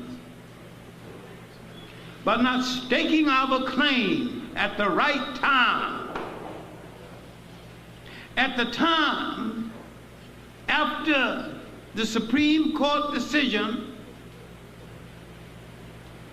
the freedom rides, the rise of the civil rights movement, the rise of the concept of a Caribbean Federation, the stirring of the African independence movement, principally after the independence of Ghana in 1957,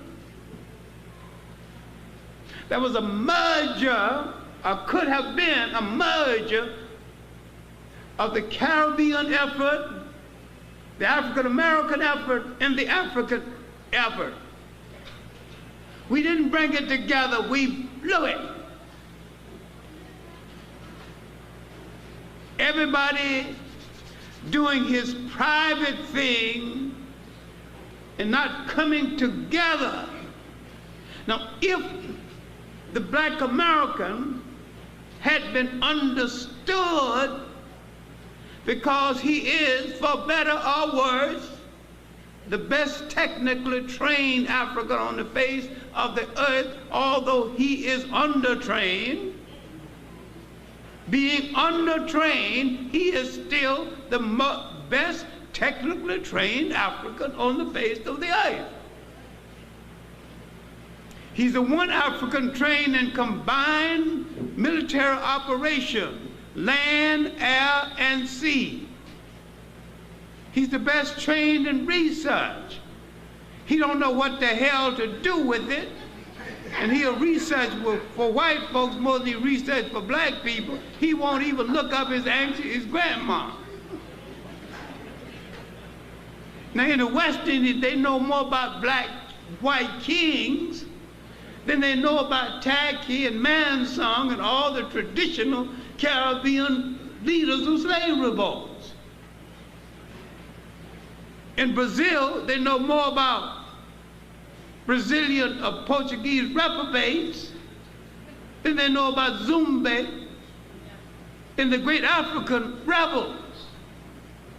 So I'm saying that we have not used our best equipment to reclaim a special kind of civilization that we produce, and that is a civilization and a heritage of resistance.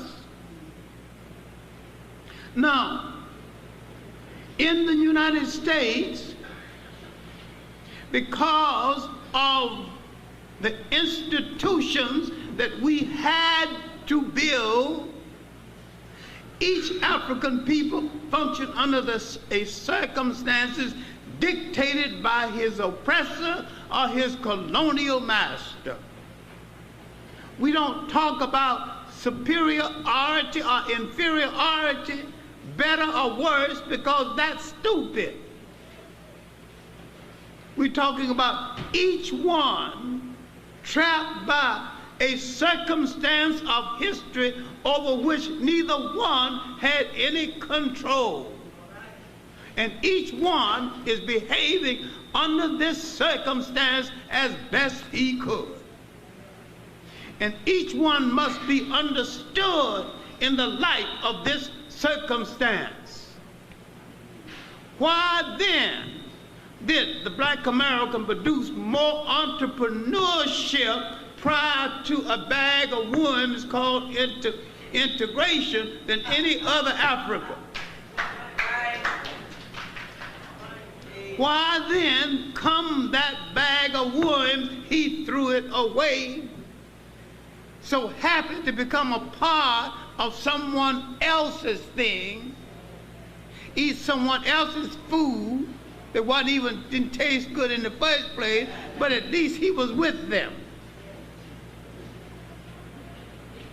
He had not established a firm belief in something the circumstances of history forced him to create, and that is an independent institution.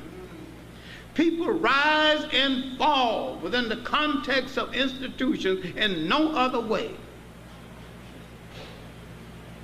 Institutions are the frameworks that people create. A civilization, a culture container, when you take them out of the original culture container of their creation. Now, It is here in the United States where black Americans and exiled Caribbean scholars who couldn't get to first base in the Caribbean because the Caribbeans always exiled their scholars because you couldn't last a day at home unless you get killed.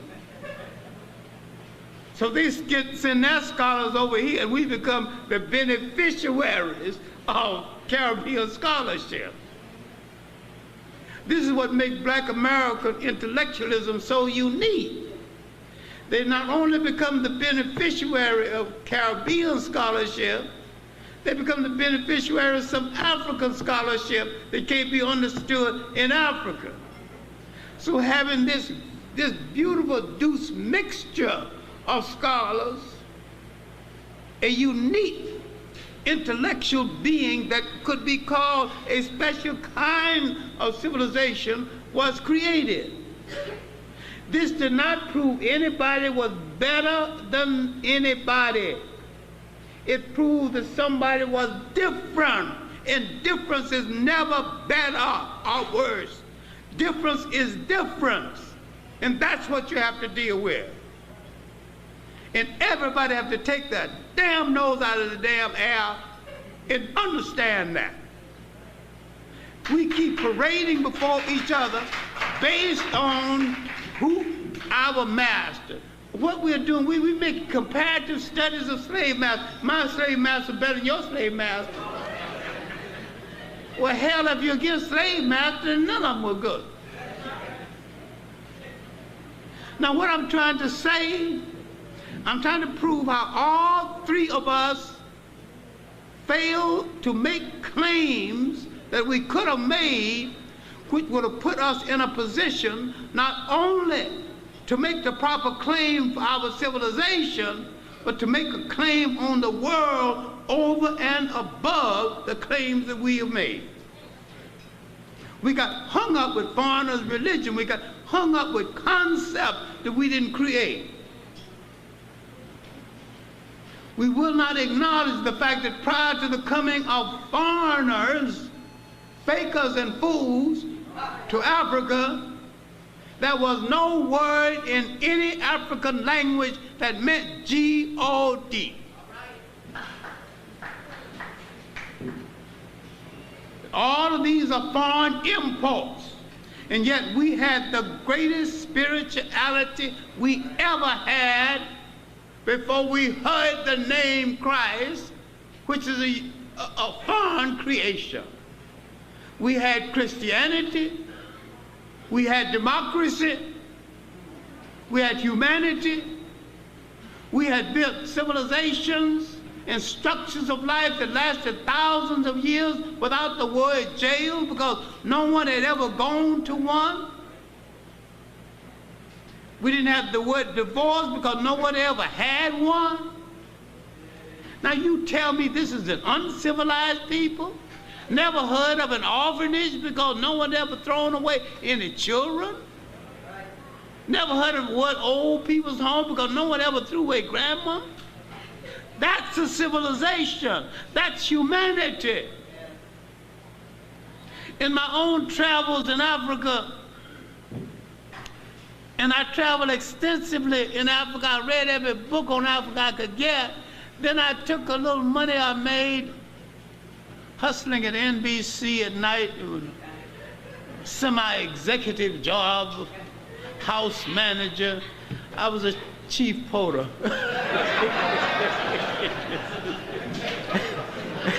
Head of the cleanup crew. Then I graduated to kind of a clerical job. But the most important thing, I saved enough money to go to Africa and stay a year. That's my main point. Go and get my people to get lost. So I'm traveling. I always travel third class in Africa, cheap as I can be, you know. So I'm on the border between Ghana and Togo, arrived at a city called Aflao,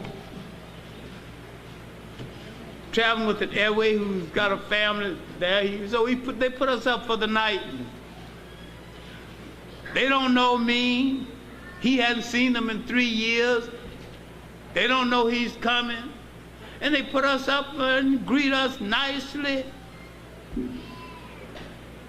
prepare us dinner for us. The wife is kidding the husband, and she's speaking perfect English, and he's a little clerk in Barclays Bank, and she said that they've got 3 children. She's not going to have any more babies until you promise to teach. When you married me, you promised to teach me to read. No more babies until you teach me to read. They're laughing about it, jostling. It was a beautiful human relationship. Came in the morning, everybody's lined up waiting. And I said, what is everybody waiting for? Waiting for you to take your shower. I said, what everybody waiting for me to take the shower? You're the guest. They didn't owe me nothing. I never did anything for them. Never seen them in my life.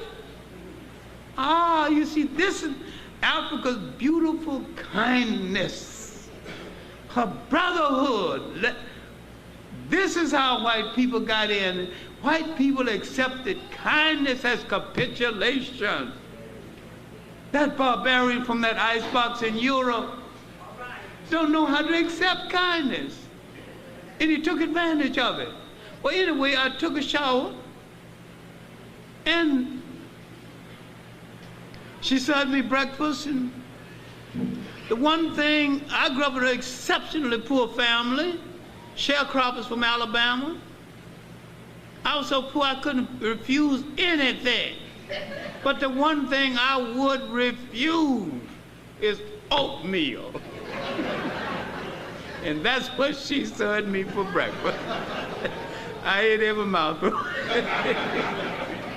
Now, my main point is that the way these Africans treated me, the kindness, the acceptance of my humanity, a stranger who they owed nothing,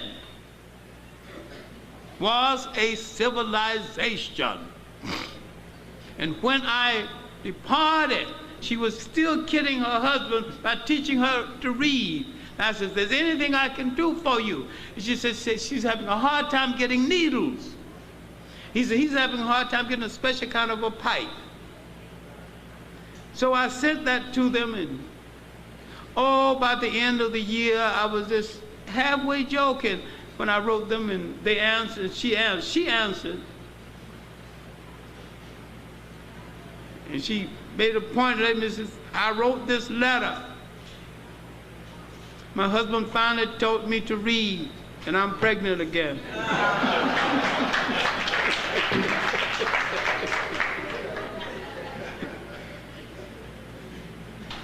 There's a beautiful humanity in Africa's ways of life when we don't have to bother or be concerned with other people. We are a beautiful people, one to the other. And the ugliest things we do to each other sometimes involves catering to other people or trying to impress other people by letting their presence interfere with our relationship one to the other.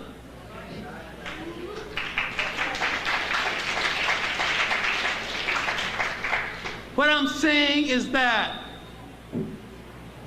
1957 to 1960 and 61, right straight on to the March on Washington, the African world had the attention of the world in such a manner, our former enemies thought we had power or potential power, and they were ready to make concessions to us. We blew it with the civil rights movement because it became a consumer rights movement. We were so anxious to get close to them, we didn't get close enough to ourselves. We didn't strengthen our institutions in this country. They blew it in the Caribbean Federation because they couldn't bring those islands together into a solid nation state, connected nation state. They had bought all of the color gradations that they still are hung up with. Jamaica could have become one of the great island nations of the world and could have become one of the great island civilizations of the world because it had forgotten, as most Caribbean nations had forgotten, their great revolutionary heritage.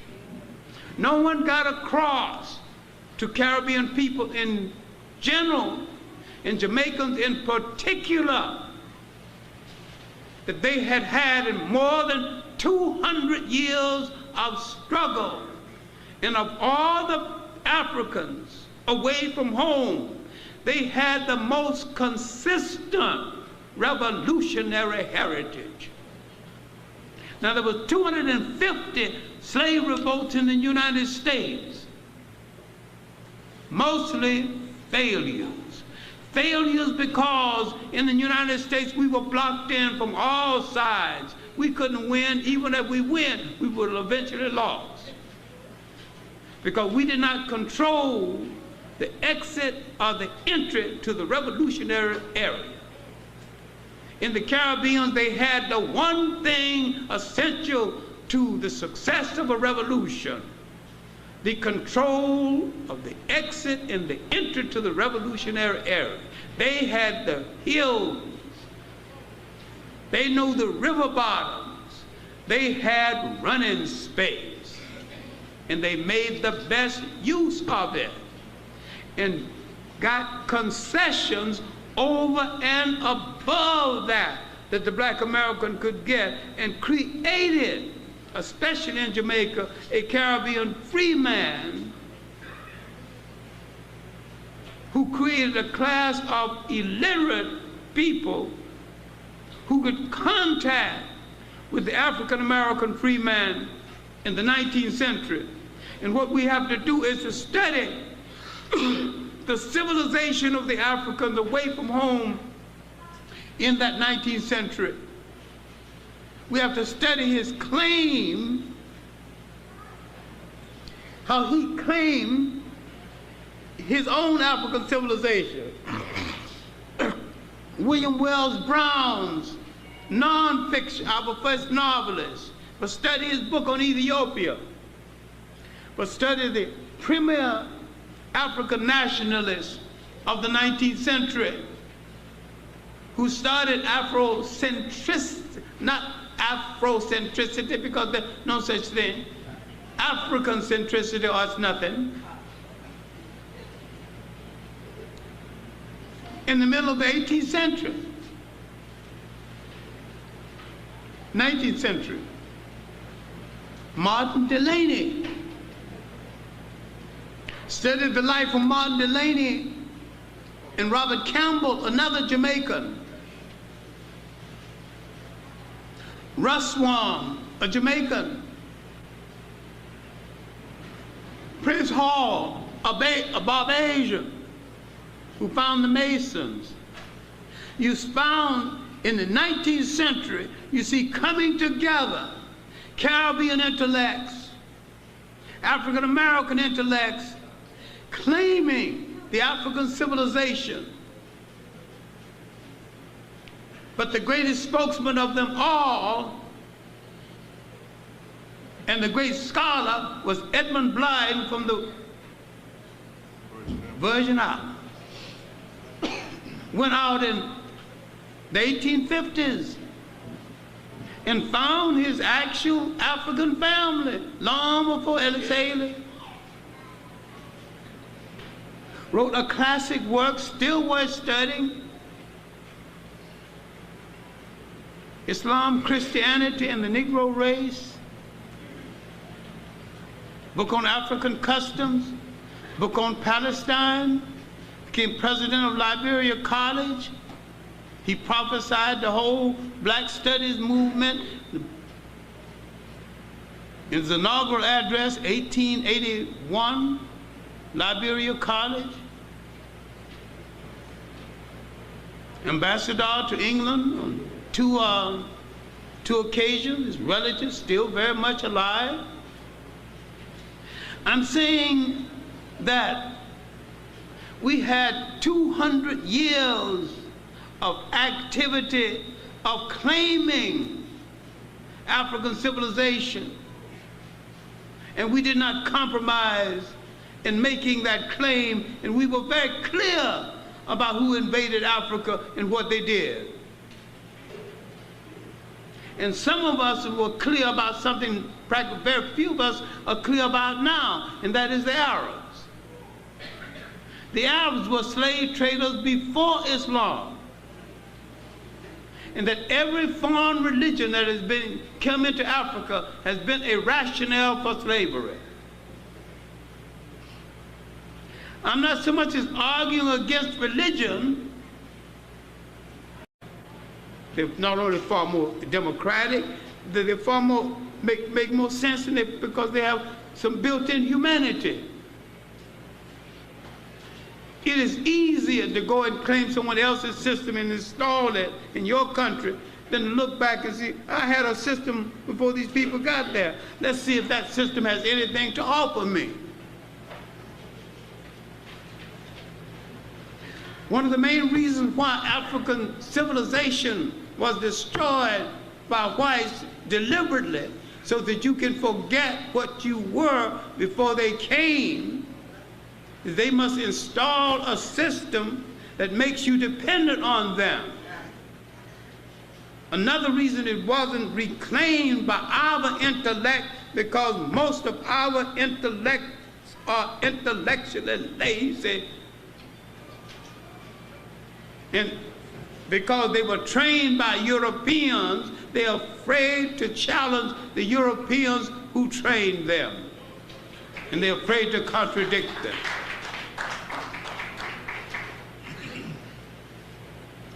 What we have to do in the long run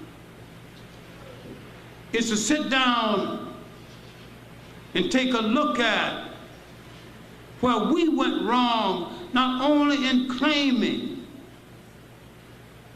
our civilization, but claiming our revolutionary heritage. That was another thing worthy of being called a civilization. We have been in revolt longer, more consistent than any people on the face of the earth. Why are we cringing after people who came out of a thawed-out icebox in Europe shooting babies in the back? If we were brave enough in the Caribbean islands to launch a series of slave revolts that lasted over 100 years, the same thing in the United States, then in Africa, anti-colonial revolts, that our generals, some of the finest minds of Europe, and we have good reports on this. One of the best reports came from a young English reporter named Winston Churchill.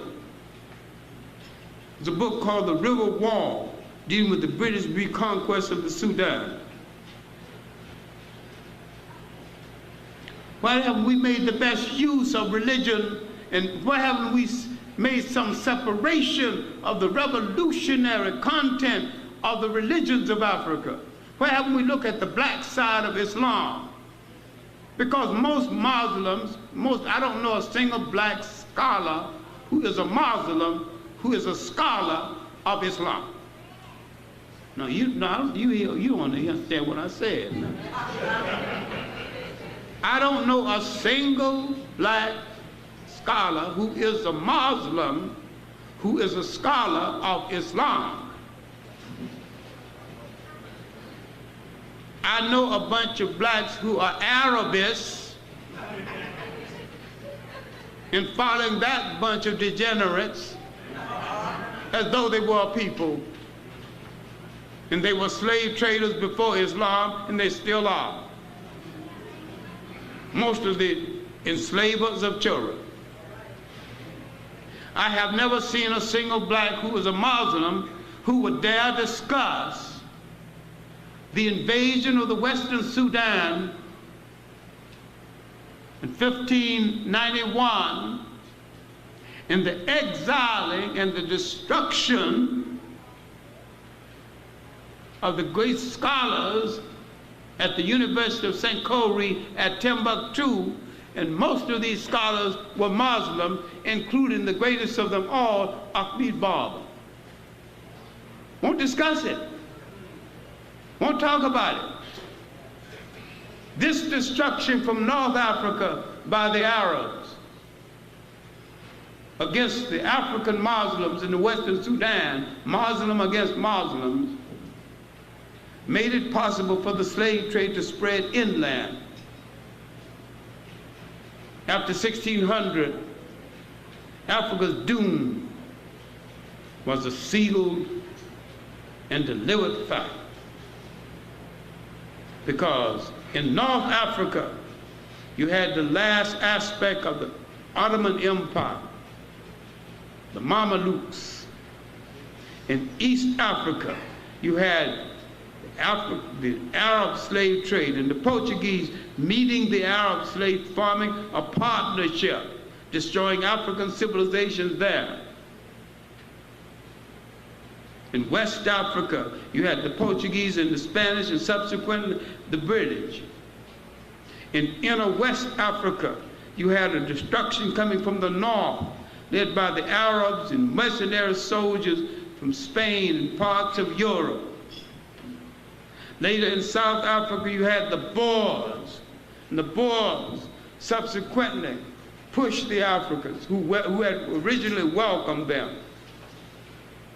Then the British came and pushed the Boers pushed the Zulus pushed back. Now you got wars all over Africa, and these wars are in destruction of African civilizations. You got Muslim revolutionaries that most Muslims know nothing about. Muhammad bin Abdullah Hassan in Somaliland fought for over 20 years, pushed the British out of Somalia. Muhammad Ahmed of the Sudan, called the Mahdi, who literally drove the British out of the Sudan, is the reconquest of the Sudan that Churchill wrote about in the River War. I feel myself getting warm and feeling more like a Baptist as I grew up in, so I got to find a way to taper this thing off now. Even without encouragement, I'm a Baptist preacher who never made it to the pulpit and an entertainer who never made it to the stage. There's so much to say here because this is a critical time in our history. We have had so many golden opportunities we threw to the wind. We're very kind to our enemies. We've made no critical analysis of those among us who we should put on trial. I have worked most of my life digging up information on black heroes, men and women. I know of the black reprobates. I'd like to one day be free enough now to write a book about the great black reprobates of history, fakers, and I'd like to write a good book on Thibaut Tibb, the East African black slave trader who said he was a contract laborer, or maybe he was. I'd like to write a history on the great black fakers, Prester John and all his imitators.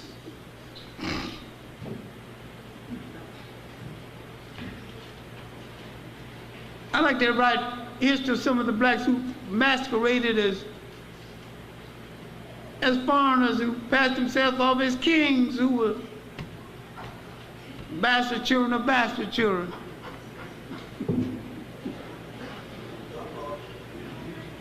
I'd like to know the real story of Haile Selassie.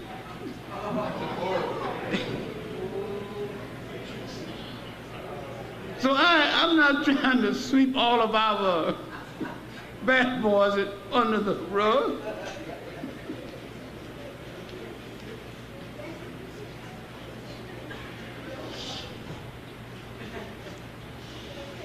And I don't want to get no white people off the hook either.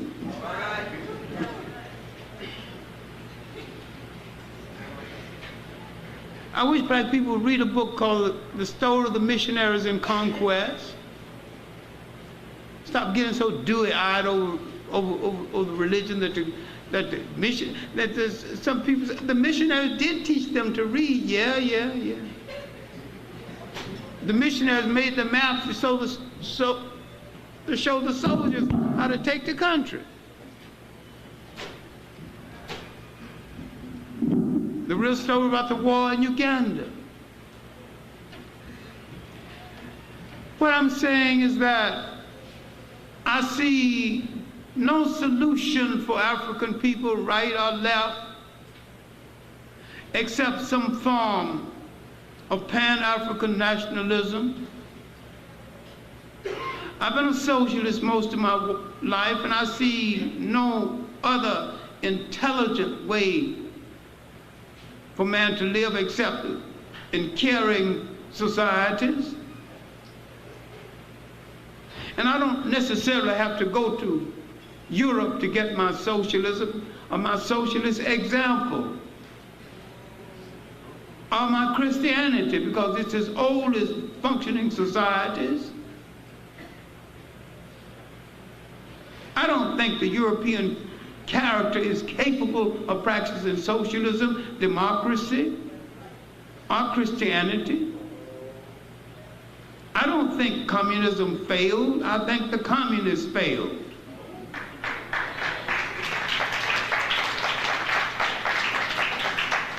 I don't think Christianity is a bad idea. I think it's a bad idea in the hands of the Europeans who are totally incapable of practicing it.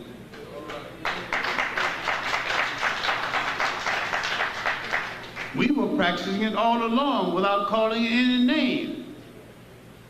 They had to formalize it, dogmatize it, then use it as a rationale to enslave other people. I'm a spiritualist myself, and I believe in the spirituality of people. I have studied the world's major organized religions, and all of them has been used as a rationale to enslave people.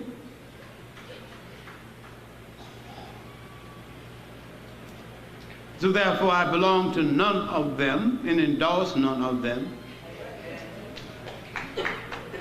and don't feel the need for any of them. Man was closer to God, whoever he or she was, before they were organized. The African tried to bring man in harmony with nature, while the European tried to defy nature.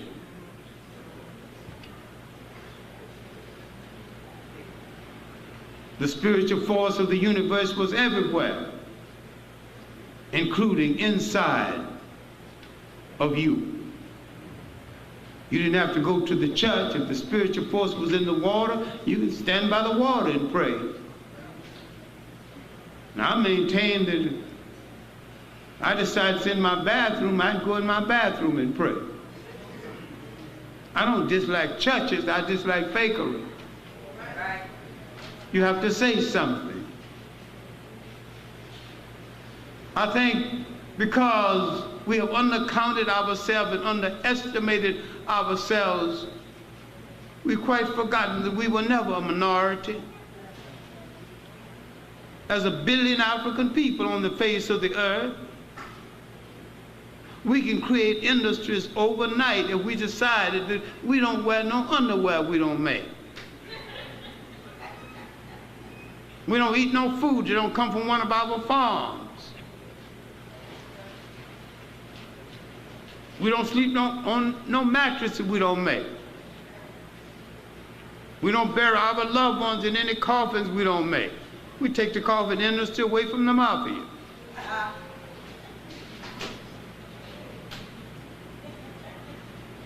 We've forgotten our great potential as a people. When you want to destroy a people, you take away their self-confidence in their image of God as they originally conceived him or her to be. I have no problem with the her. If you got a problem with her, then you got a Western hang-up, because we created the her.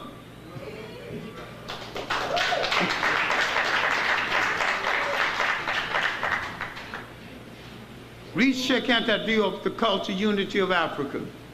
The female God did us no harm.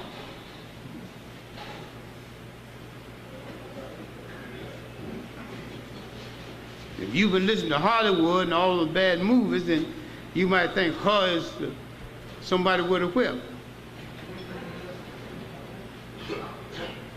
There was a humane input into our lives based on our consideration of the possibility that while the female's life was different from ours, but it was equal in importance. So therefore we had no problem in making the female gods. Now in the final analysis, and I'm going to try to end it here because I don't know end things very well anyway. All I'm asking you to is not only to reclaim our civilization, but reclaim yourself. Reclaim your community. Reclaim your family. Reclaim your children. I'm asking you to talk to each other again. Sit down again. Have dinners and breakfasts with each other again. Praise your children. If they got a problem, say, what can I do for you? If they talk to you, they wouldn't have to take it to the street. But if they can't take it to you, if they can't talk to you, talk to your mate. If you got one and haven't got one, there's one out there who wants somebody. Find one. Everybody needs somebody, a personality to massage another personality to stimulate growth. And a person who stands alone sometimes is not growing, not developing. Somewhere in the march of life, we made a wrong turn at a fork in the road. We read the signboards of history wrong. We have to go back to that fork of the road and see what signboard points to us. There are many interpretations of where we should go. My personal interpretation, you can take it for what it's worth, is that there is no lasting solution that leaves out Pan-African nationalism, and that our socialism would come under that umbrella if we want it. Our communism can come under that umbrella if we want it. And that we have to take into consideration that Africans did not create the nation state as we see it. That's a European concept of a state. Africa created the territorial state, cluster states coexisting. We have to claim those things that make us comfortable with each other. We have to stop worrying about whether anyone else approves of it or not.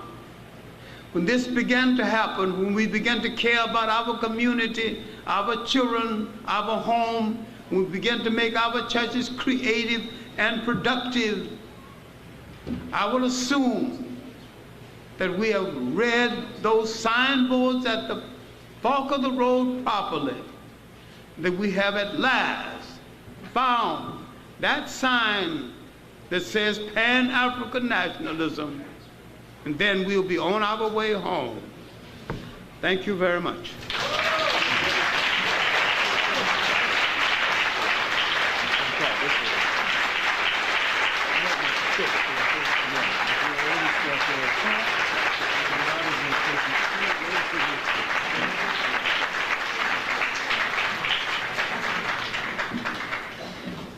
Thank you very much, Dr. Clarke. I know some of you are leaving, but before you do, we have a couple of things we want to ask you to do for us. The series that we're trying to put together, we want to make a special appeal for your support materially. Some of you have already paid the $3 coming in, but we want to ask you to make a special contribution to pay some expenses for at least one of the speakers from today's event, as well as some of the activities that will be coming up in a few weeks. We are working with Brother Richard Green on a series for the African History Month. It will be called the Maurice Bishop Malcolm X Lecture Series, four-part series which we hope will be held here on consecutive Thursdays or Fridays. We haven't decided yet. We have to work out some logistical things with the center and some other events that are happening around the city, including the series that's done by the Patrice Lumumba Coalition in Harlem at the Harriet Tubman School, which this coming Friday is, you should get a flyer. It's going to be on a comparative analysis on Martin Luther King and Malcolm X.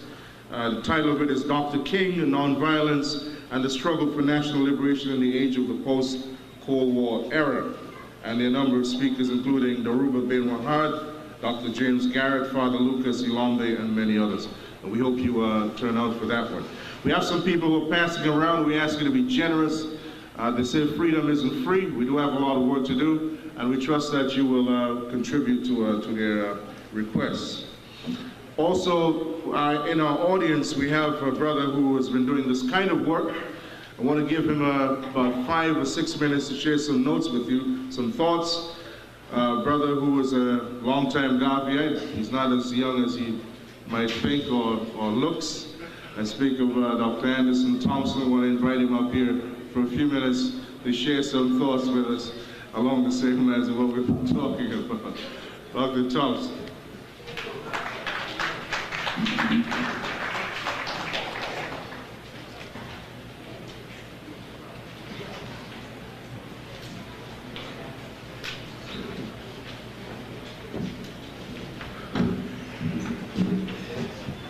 Good afternoon, everyone, and Hotel brothers and sisters. I'm more than happy to be with you this weekend here in the African community of New York City. It's been quite a blessing to have spent the past 5 to 6 days with Professor Clarke, Dr. Leonard Jeffries, and Professor James Smalls. It's indeed been my pleasure to have spent this time in the city. I'd just like to report to you some of the things we're doing in the city of Chicago. We have finally brought together at least 25 Pan-African nationalist organizations, and we've put together a calendar which establishes what we will be doing from now to the year 2020. We've established 2020 as the 100th anniversary of the activity that took place in 1920, August 1st to the 31st, when the Universal Negro Improvement Association under the Honorable Marcus Mosiah Garvey met for more than a month during the month of August here in New York City at Madison Square Garden, with at least more than 25,000 people attending one of the sessions. So we feel that it's most important that we follow the path of Pan-Africanism with at least 4 basic principles. The first one being the primacy of Africa. The second one being the idea of regional economics, which of course many of our founding antecedents have given us master plans, from Paul Cuff to David Walker to Denmark Vesey to Henry Highland Garnett and Martin Delaney, Henry Highland Garnett, as I said before, Bishop Henry McNeil Turner, Edward W. Blyden, moving us to Marcus Mosiah Garvey, and all the way up to the Honorable Elijah Muhammad. So we've had a tradition that we have been attempting to follow with those master plans. And the idea of a United States of Africa going into the 21st century is not a new idea, but one that should be followed, and we're trying to follow that path here in this country. I want to thank you for inviting me to speak to you in this brief moment. And once again, Africa is going to be free under the banner of one God, one aim, one destiny. Thank you very much.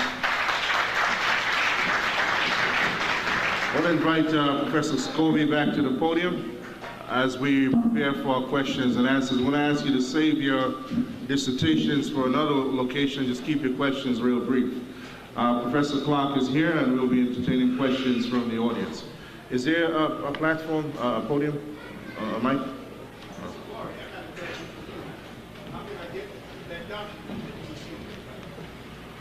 The document we talked about? Let's see, if you were to attend the function of the Harriet Tubman School next Friday, we'll have copies available. How's that, Ilombe? Okay. Our speakers have reassembled. This is kind of awkward because the podium is in the way.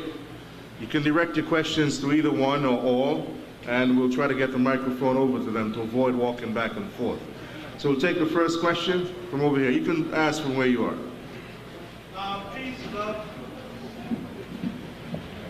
I'd like to ask Dr. Clarke exactly what is going on in Somalia from your perspective. What led up to this, to the chaos that we see, and what are some are there any solutions, any viable solutions to the problem?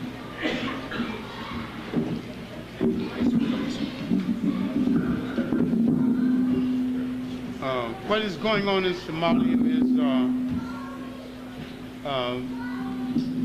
Muslim clans playing the fool, some Arab-oriented, some African-oriented,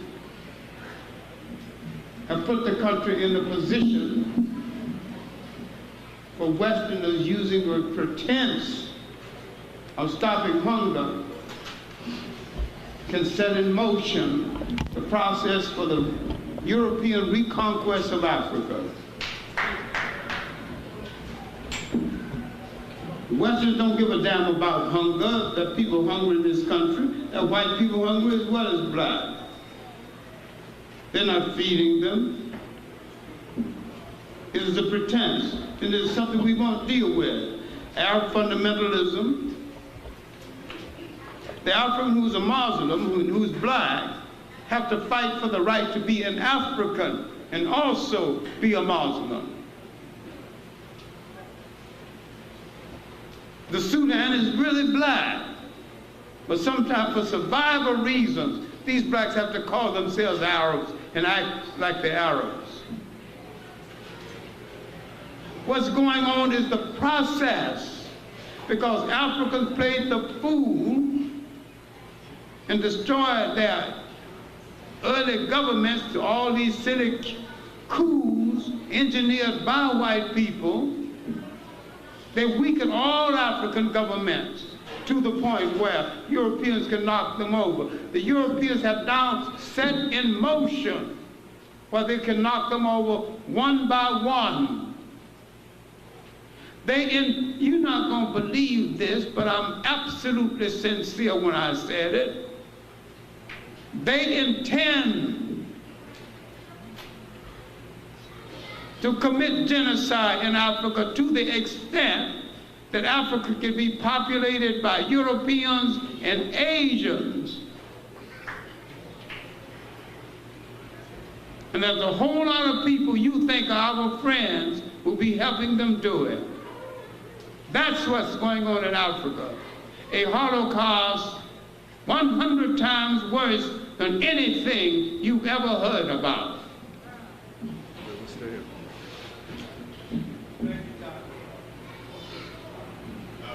thank you for the lecture. Thank you, Leo. Thank you, my friend.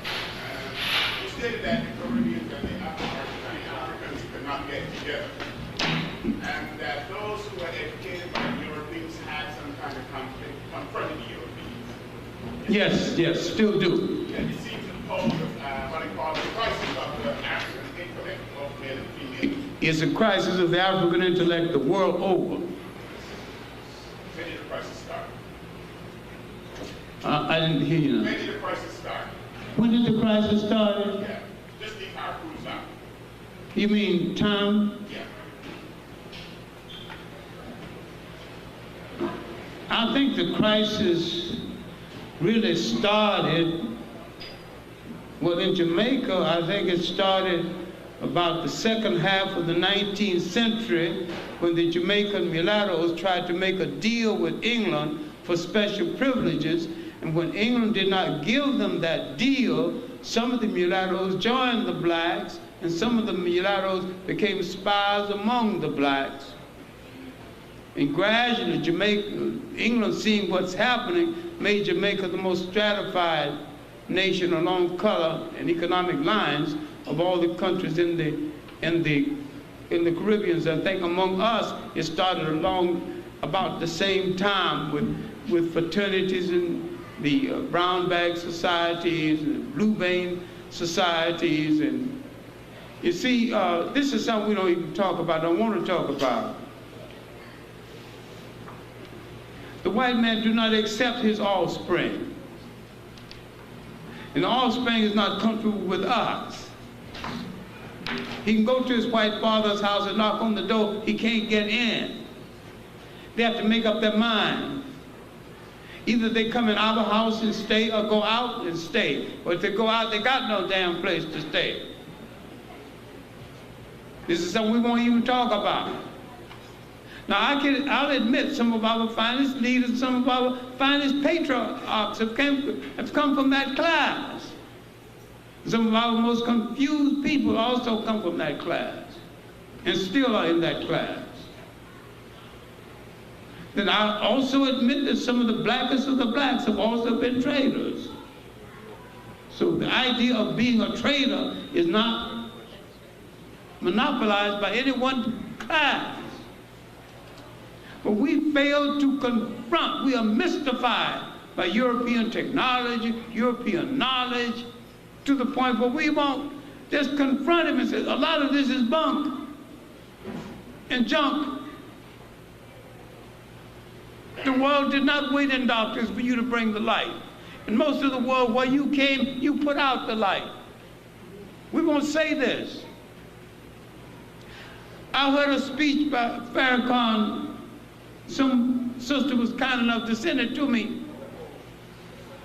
And when he's buying the curse of Ham, and a lot of people think that was a part of the Bible. That was enforced on the Bible. He deal with skin again and nappy hair. Good hair is the hair that your mother and father gave you to survive what nature put you down. To be against your hair and your skin is an affront to your mother and father. I may have not answered your question, but we are in a dilemma of our survival based on someone else's values. But that's as close to it as I can get in anyway. There's a chair right behind you. That's it. Sit right here.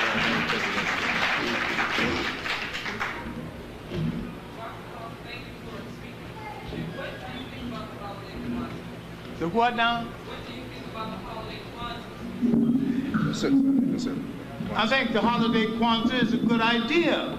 Basically good. I think the alleged developer of Kwanzaa is a clever faker, a fraud, who took an African harvest ceremony, put some Swahili words to it, and called it his own. I didn't say he was dumb now. I said he was clever. I also said he was a clever faker. I'm saying it public so he can sue me. I know I'm in Brooklyn. He has a large following in Brooklyn. I said his loyalty to us is highly questionable. Who is his master is highly questionable. His role with the Panthers and killing Panthers and getting away with it is highly questionable. His mutilization of black women is not highly questionable because it's provable. He mutilized black women, went to jail, and all the women in his harem, and he's got more than one, are almost white.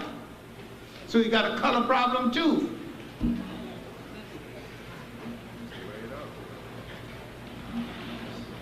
All right, go ahead with Kwanzaa. Whatever you want to do. You need to have a special holiday. Easter's a pagan holiday, so is Christmas. You need to replace all of them. Okay. I just want the records to reflect that Dr. Clarke said those things, right? And don't give a damn. Do I approve? Yes, indeed. Prove or not prove, doesn't matter. And I think, look, for 500 years the world has been ruled by white nationalism. Even when the Russians and the United States were pretending they were enemies, they were in bed together.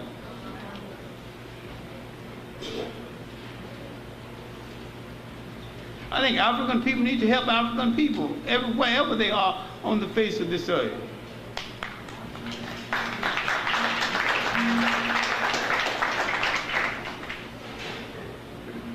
You got another question? Yeah. Second question, sister. You talked about the importance of family.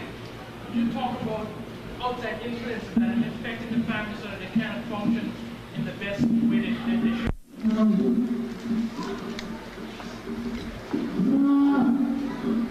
The smallest unit. Give it a mic, please. The smallest unit of society is the family. The smallest unit within the family is the individual. So, what the family becomes is a group effort of what the individual. The individual are the components that make up the family unit. If that is a functioning unit, there's an interdependency that supports growth, and at the same time, in that process of supporting growth, it promotes independency.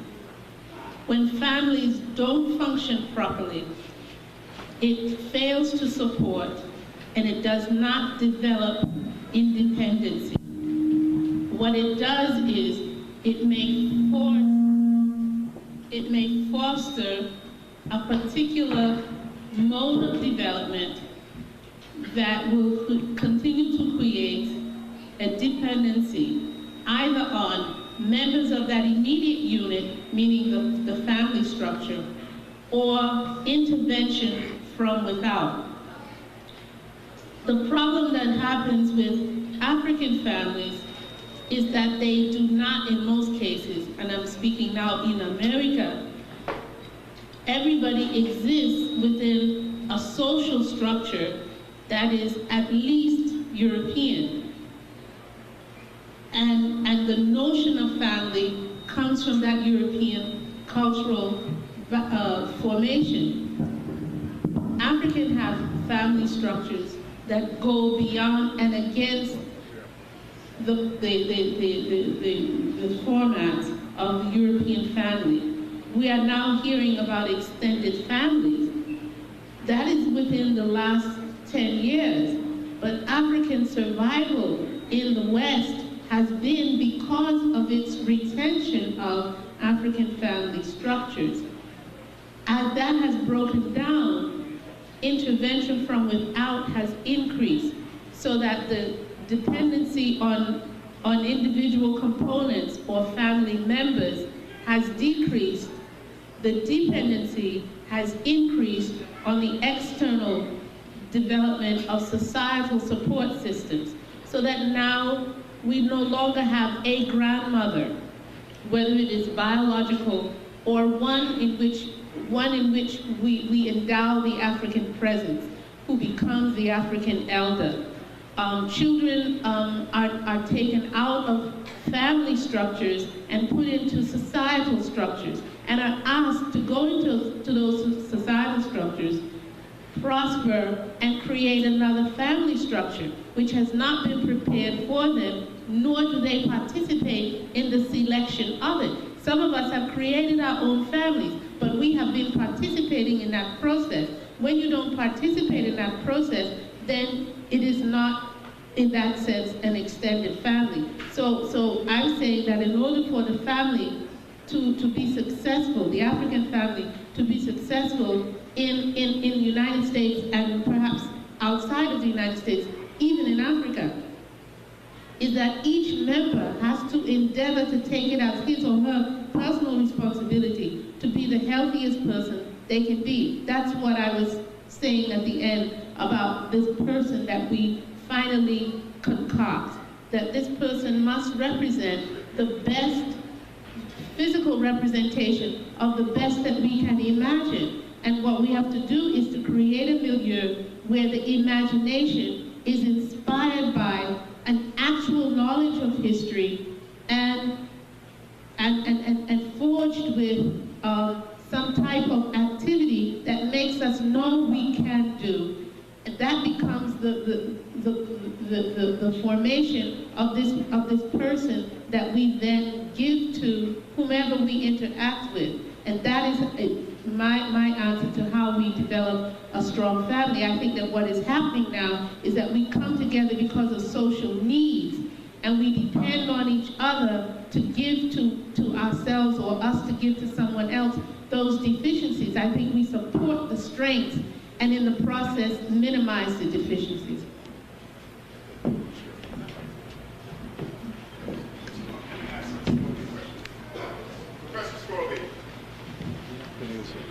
The Berlin Conference in 1884, you talked about the colonization of Africa. Then you went on to talk about the cosmology and the anthropological principles that African people have that bring out their humanity, and by projecting this humanity to other people, it seems to be create their own demise. My question is, what do we have to do with that humanity or that humanist? How do we use that humanist and don't get into trouble with it? Because it seems to be a problem. Usually John says it's a naivety in our part, but would you elaborate on that? Yes, Dr. Clarke made the same point that I made about this humanity. So Williams, and most of us would agree that there is that humanity. But what I want to say, like charity, humanity begins at home. And we must show this humanity to our peoples wherever they are. There's one thing I know, I'm going to say it, and I have been saying it for a long time, and I'm going to change. All of the countries of the world, there are two things that are important in the, what they call the modern technological scientific world today. The one thing is the control of power. And when we talk about power, we're talking about money, corporations. That's what we're talking about. The other thing that's important is armies, standing armies. All countries in the world have standing armies, and they use our armies to protect themselves. It is unfortunate that the armies that we have in the recently, comparatively recently, independent African countries have been used against our people in coups. Those armies should be used in the same way, you know, that you remember during the time of Angola and Mozambique and so on, there were Cuban troops in Africa. And you know, one of the things that struck me very hard was the fact that South Africa was adamant, and in Namibia too, South Africa wanted those troops away. Do you know why? We all know why. because they were beating the daylights out of those South African troops. We need a strong standing army, a strong standing air force, so that they don't make incursions into our country like Israel made into Uganda. We want these kind of strong armies to be able to go out and help our peoples wherever they are. The United States sends its armies everywhere, and they welcome it.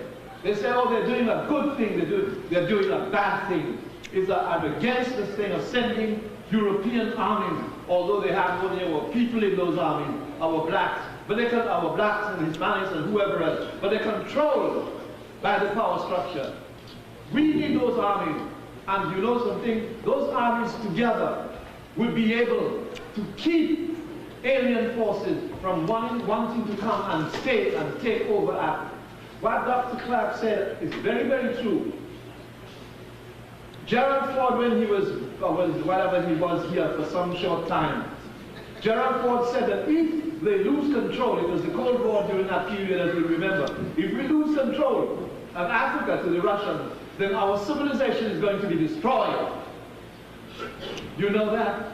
And I put it to you and to all of us here, there is not one European country that would not band forces together to take over Africa again and colonize Africa with their people and take over the running. Because Africa, the continent, has every single thing those thieves wanted, and it still has every single thing those thieves want today. And they're not beyond doing it. Look at South Africa, how difficult it is to get those reformed Dutch or whatever you call them out of Africa. They have no right in Africa to control the toe of Africa. They should be removed from there. I'm in accordance with the PAC when I say that. It's a question of our land. It can be done. You know, sometime, years and years ago, I was asking questions during the 5th Pan-African Conference. I was there with Dudley Thompson, who is now an ambassador, Jamaican ambassador. I was at that conference in Manchester, and I was mesmerized. I was talking to Jomo Kenyatta at the time, asking questions. And this man with his burning eyes, looking at me and talking, I said, but Mr. Kenyatta, how are we going to get? You must remember that Africa was colonized at that time. We're talking about 1945. I was in the Royal Air Force uniform still with my wings and all of that. So was Dudley Thompson at the time. He said, I said, how are we going to take Africa back from these colonists? You know what? He looked at me and he smiled. And he put his hand on my head. You said, you're asking me how are we going to take Africa from them? And you're in a Royal Air Force uniform. Don't you know? I said to him, Mr. Kenyatta, I got the message. Dr. Azikwe said the same thing to me when I asked him a question about South Africa. I don't care what anybody said. It seems as us, of all the people on the face of this earth, we are the ones most afraid to die. I hope we will never die the way we're going on because we're afraid to die. If you love a cause, you're prepared to live for the cause. But if you can't live for the cause as well, some of us have to die for it. Garvey knew that. If we're talking about Marcus Garvey today, he said we don't have our own army, we don't have our own air force, we don't have anything. We don't have our own banks, we don't have... There is a meeting now going to be held. They want leading up to the year 2000. It is called a Black Agenda. It's going to be held in Nigeria. And they're talking about their own banks. Get rid of the IMF. Drop the IMF. Have nothing to do with them. Drop the UN United Nations. Drop all these things. Have nothing to do with them. I am in favor of that. If those who want to come in, but they're going to help at our leadership, at our control. I am not saying that we do not have thieves and charlatans among us. These thieves and charlatans know what they're doing.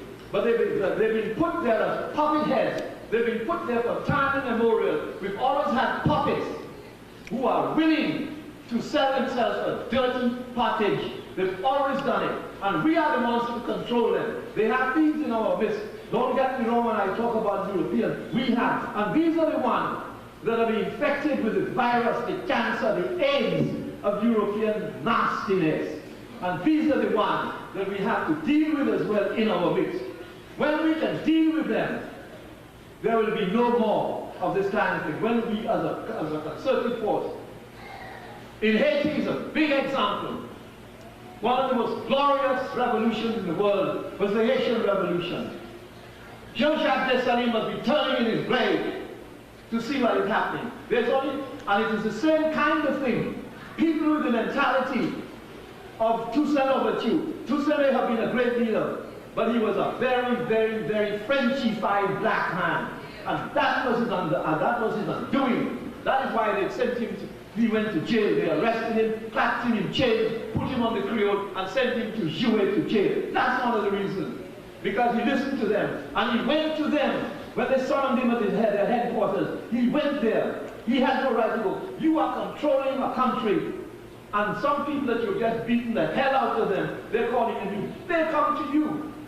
Dessalines said he wouldn't have gone unless he went with 3,000 of his troops. And if they didn't come out, if they didn't see him in 5 minutes, he would order them to coupe tête, brûler cailles, cut heads and burn the houses down. He said so. Christophe said the same thing. Pétion, whose father was a white man, said the same thing. To somebody, all of us to live happily in peace, integrate and happy. That was his undoing. That's why he died sorrowfully. A great general, a great military leader. He died sorrowfully in a jail in France, in the Jouet Mountains. This is the lesson that is as much relevant today as it was then.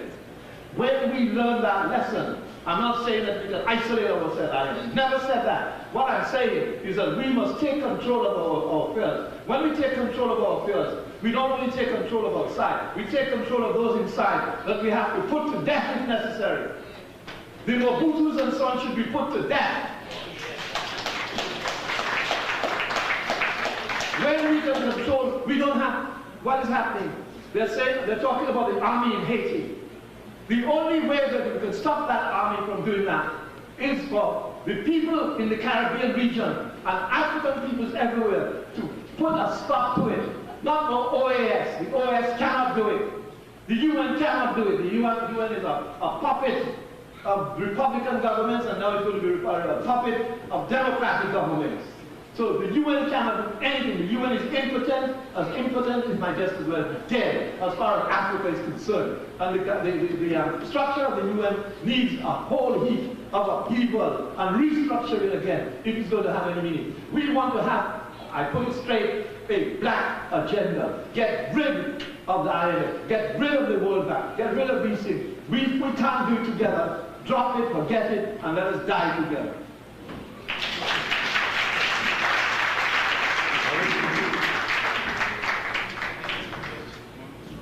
Have the speaker? I have two questions. Second, Dr. Clarke, about the turmoil that's happening right now. Away with San, United States right now. Iraq right now. United States thinking about going and bomb that country again. This paper on American bomb that country. The question has to do with the U.S. Positioning itself to attack Iraq again. What's your opinion?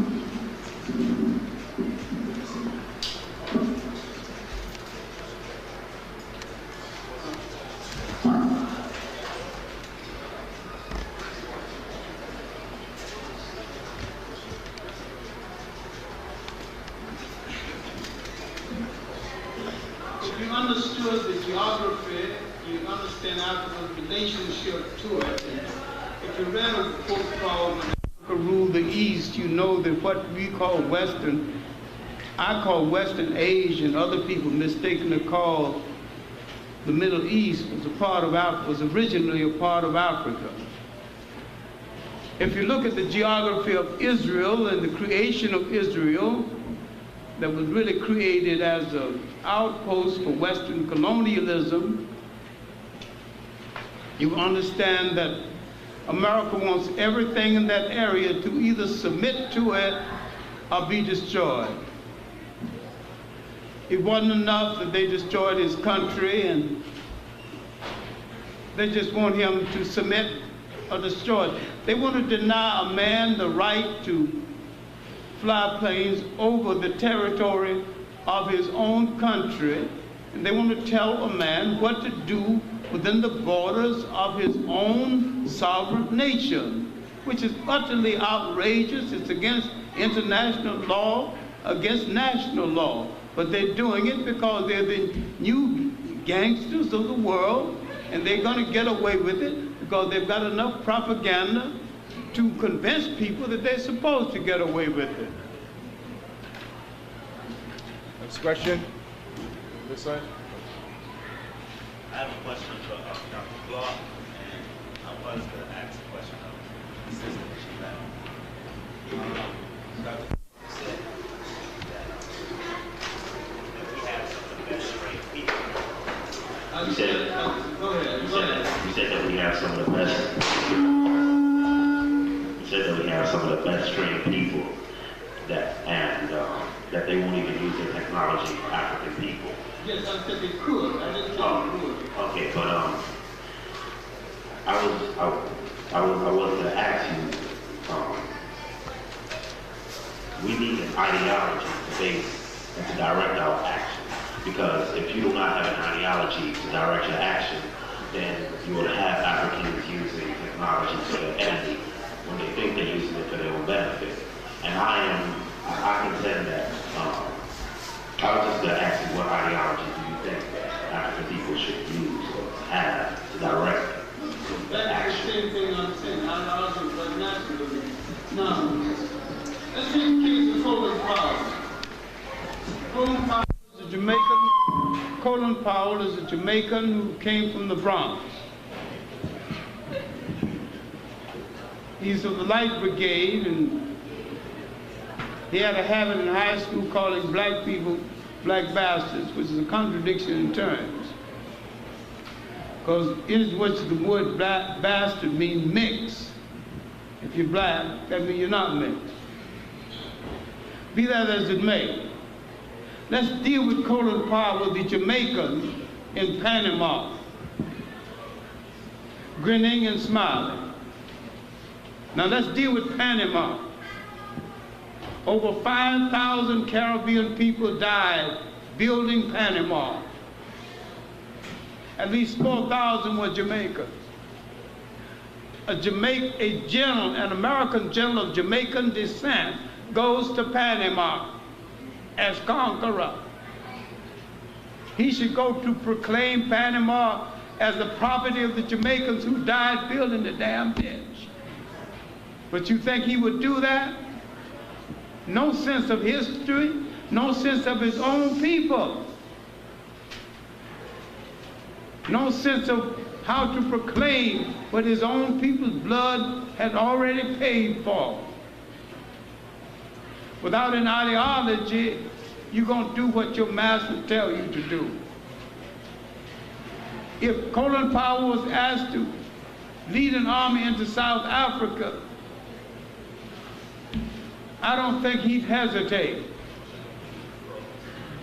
So the technology we've got and how we will use it will depend not only on an ideology, but a perspective and belief.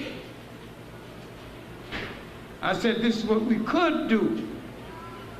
After World War II, the United States discharged some of the best trained soldiers in the world. We could have gone to Africa and developed air forces, communication systems. We could have given Africa a genuine army, not a bunch of thugs bringing off coups. But did we do it? We didn't have the ideology, didn't have the connection. And besides, the African mind wasn't even trained to let us do it, even if we wanted to do it. So I was putting forth an idea and a possibility that could have happened. And for it to happen, not only the black American needed an ideology, but the Africa needed a Pan-African ideology also. There needed to effect a wedding between those two ideologies to make it possible. Another question?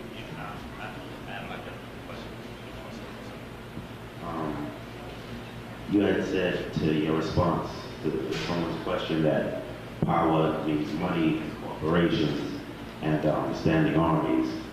And I wanted some clarification on that because I think Professor Scobie said that. yeah, yeah, I didn't meet you. I come in Scobie.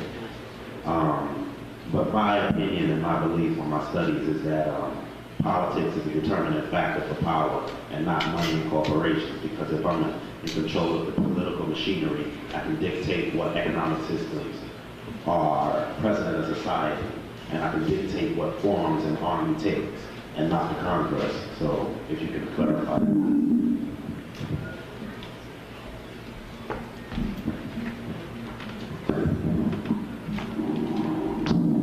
Please don't misunderstand me. I was not talking about the conqueror at all. They're not even in my thinking at all. I was talking about our own people. What I meant, when we talk about politics, I'm talking about politics of the people, grassroots politics. This is where it comes from.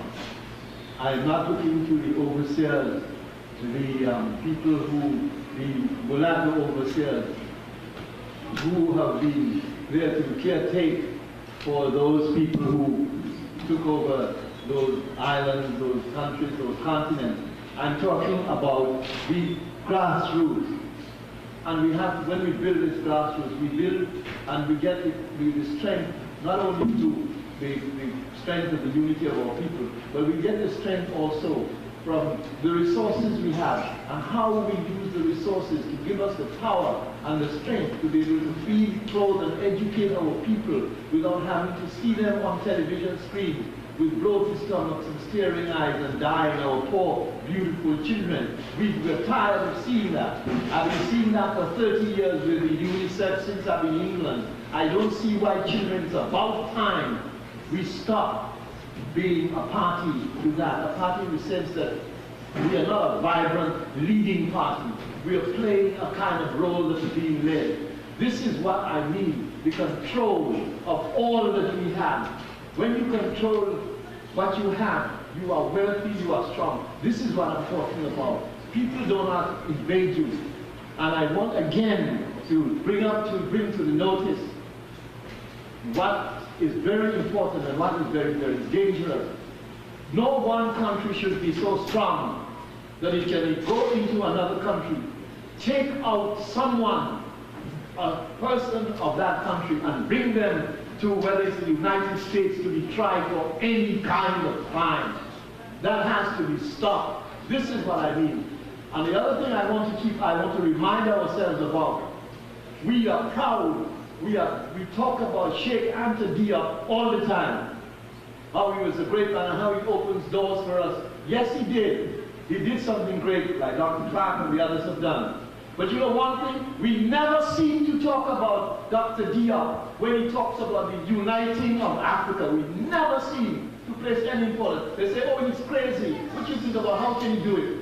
And this man with a tremendous, brilliant mind, as a scientist, as a historian, as an archaeologist and anthropologist, this man showed us where our origins began. He was one of the men who pioneered along those lines, Dr. Clarke and the others. We accept that and we're proud about it. Why aren't we talking when he has written a book and gave us the details of how Africa can unite together? Why don't we talk about that as well? Why do we dismiss him? It's about time those of us who read the book go back and read it again and see what he's talking about. Because if he's brilliant in one thing, he's also brilliant in other words. He knows exactly that is the only salvation. It is all well and good to talk about our glorious past. But we want a glorious present and a glorious future. That is what we want. Take one last question, and then I want to...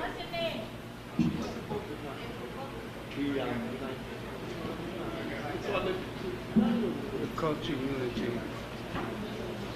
What's the name of the book? Well, the Culture Unity. Black Africans. The name of the book is The Cultural Unity of Africa, or Black Africa. I'm sorry. Well, there is no other kind, my brother. It's a slide about Black Africa. Something you should really read, you should all read it again.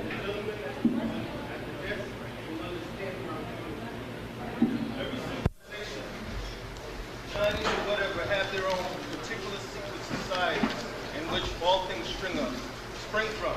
Their economics, their philosophy, their politics, and everything. In all the books that I've read by all the gentlemen here, and I haven't read everything, my conclusion is we as black people from wherever, as African descendants, should also have our own particular secret society. Every different Caucasian race in this country that started this country has their particular secret society. Irish have theirs, the Italians have theirs. If we're from West Indies, South Carolina, wherever, we should all have our secret societies that can work in unity together. I'd just like to have the gentlemen's, both of their suggestions. I believe we need to have society, of course. I don't accept the way Caribbean people from African America behave.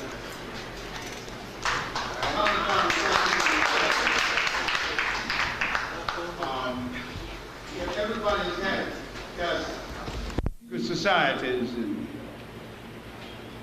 I think we need our societies where we would discuss those things relevant to us, that not the business of other people. And there were times when we had societies that did that. Press Hall called the Black Masons the African Lodge, and that's what it was. Richard Allen called the church the African Methodist Episcopal Church, and that's what it was. So we already had, in many forms, what you are advocating. Only right now it's a little ragged and a little sloppy, but to some extent we still have it. I think people need to talk to each other. For the survival of people, they need societies separate and distinct from that of other people. So I have no argument about what you're saying. I want to thank Brother Clarke, but before we have one final speaker before we wind the program down. There's another question there?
It's a much needed question.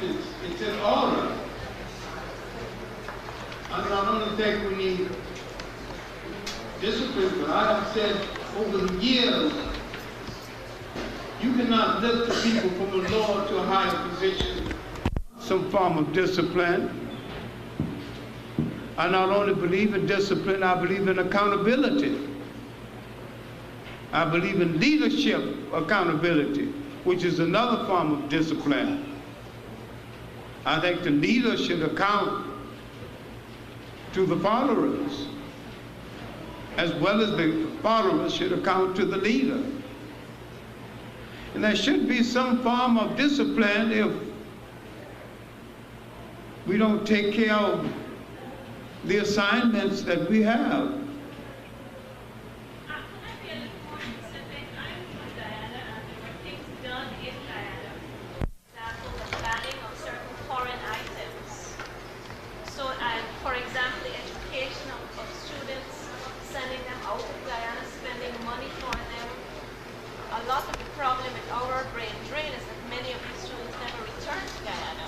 I'm asking you, would you sanction moves by leadership in a black revolutionary movement, which takes punitive action for people who do not live up to, or I don't know, do you understand what I'm trying to ask? A lot of leaders, a lot of people, power brokers are actually afraid of new ideas, and they're most afraid of students, and students who have inquired into books and foreign magazines and lectures outside of their own countries. And I think this is individual fear of new ideas. And this has not only stagnated Guyana, it has stagnated the whole Caribbean area. Now, Professor Keith Henry of Buffalo wrote a PhD thesis called Meek Moses at Home and Tigers Abroad, dealing with the Caribbean mind away from home and the inability of Caribbean radical ideas to develop at home. This is why the finest of the Caribbean radicals develop best away from home. I said in a speech in 87 in Jamaica, if Marcus Garvey were in Jamaica today with the same ideas, some disranged Jamaican might stone him to death. I still believe that. I wasn't trying to be funny. I think every government in the Caribbean is conservative, sloppy conservative at that. I think every government in the Caribbean afraid of new ideas, afraid of innovative ideas. The most hopeful sign I saw in my last visit to Jamaica is that there are some young Jamaicans born in England who were told that by virtue of being born in England,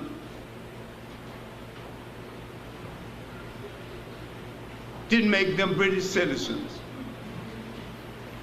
They are returning with a vengeance. They're deciding that they've got to have some space in this world that they can call their home. They're returning to the islands of their parents who went to England to work during the war and after the war. The ideas are sharp. Their temperament is uncompromising. If there's a new radical Caribbean of tomorrow, I think it might come from these young people if they're not killed soon enough. At this point, I'd like to invite Brother Richard Green, who is the director of the Center for Crown Heights Youth Collective, one of the few institutions which is attempting to concretize some of the ideas that we've been talking about here this evening. Oh, he's standing right there. I'm looking for it. Brother Richard Green, I want to thank you for the opportunity, and let's hear what goes on. Okay, I'd like to thank some more, and most of all, I'd like to say that to have Dr. Clarke and Dr. Scobie and the other African world historians here with us this afternoon sort of gave greater validity to our institution. One of the things you see, I invite everyone that hear about the Youth Collective, or hear about Richard Green, or hear about Crown Heights, to come to the Youth Collective. We've been doing this for 14 years, before August 19, 1991, when the tragedy happened around Gavin Cato. This institution is one that we have set up to set new standards in this city, to set new standards in the African world. that when our young people, as you see the young children that run around this center, that pretty much run this operation, we're setting them up for the 21st century. And I think these historians have told us in no uncertain terms that we have a baton that we have to pass on this evening. We have had a rich legacy, but the legacy begins today. If we had to rebuild a legacy of the African world tradition, what are we doing to add to that legacy? And that's our mission here at the Youth Collective. If anyone is interested in any part of this activity here, we ask you to come again. We ask you to note, not just not come when we have activities, but come at any time. We always need tutors, we always need counselors, we always need help to let these young people know that they're precious and they have a rich legacy. But we not only tell them they have a rich legacy, we have to help them to live it. So what I say is our deeds must represent our creeds. And this evening I'd like to ask each and every one of you to not make this your first or your last visit. Make sure you come again. And again, I'd like to just thank these African world historians for coming here this evening. Thank you all. God bless. We have videotapes, some of the videotapes from previous programs on sale here. If you talk to the Youssef and others who are recording up front here. Thank you for coming out. You'll have to listen out. We'll have to let you know.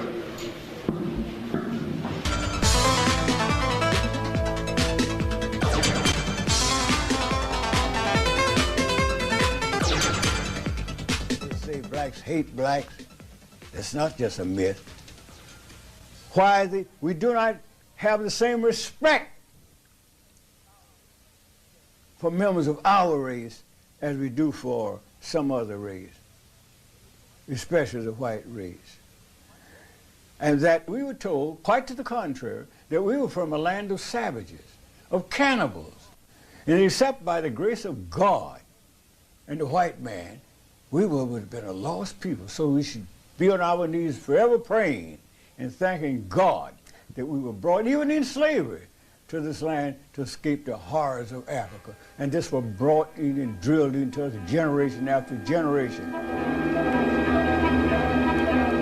Africa, the second largest continent, is an area of almost 12 million square miles in size. It is comprised of 50 independent countries and populated by over 537 million people who speak over 1,000 languages and dialects.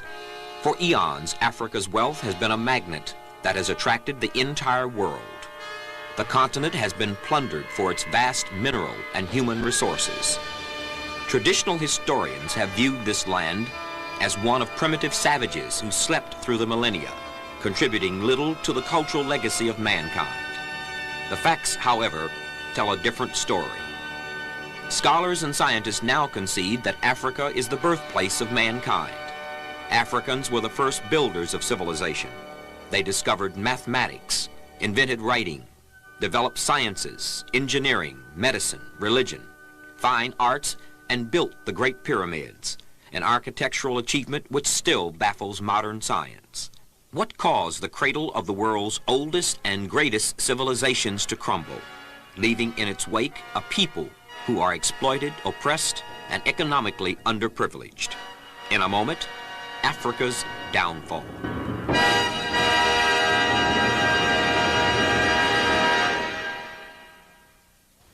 Tony Brown's Journal is brought to you by Pepsi-Cola Company and your local Pepsi bottlers. Dr. Williams, it's an honor being able to meet with you and to talk with you. You have written what many of us consider to be the definitive work about the culture of Africans throughout the world, and you approach it from the standpoint of the destruction of that civilization. Why did you choose the aspect of destruction rather than some other point of view? The aspect of destruction was emphasized for the reason that it was quite clear that the black people in America seemed to be generally unaware that they had a history, that they were told that they had achieved nothing, They were told. This man says the true facts are to be found in a more thorough and honest look at history. After Dr. Chancellor Williams, a native of Bennettsville, South Carolina, received his doctorate in history and sociology, he studied psychology, anthropology, archaeology, and economics. He also taught Arabic history and worked as a professor of history at Howard University for 29 years. He won an award from the Black Academy of Arts and Letters and was the first recipient of the 21st Century Foundation's Clarence L. Holt Prize for Excellence in Literature. Now, of course, the record was there to show that much of Western civilization was built upon the foundation of the land where civilization itself had begun, and this was in Africa.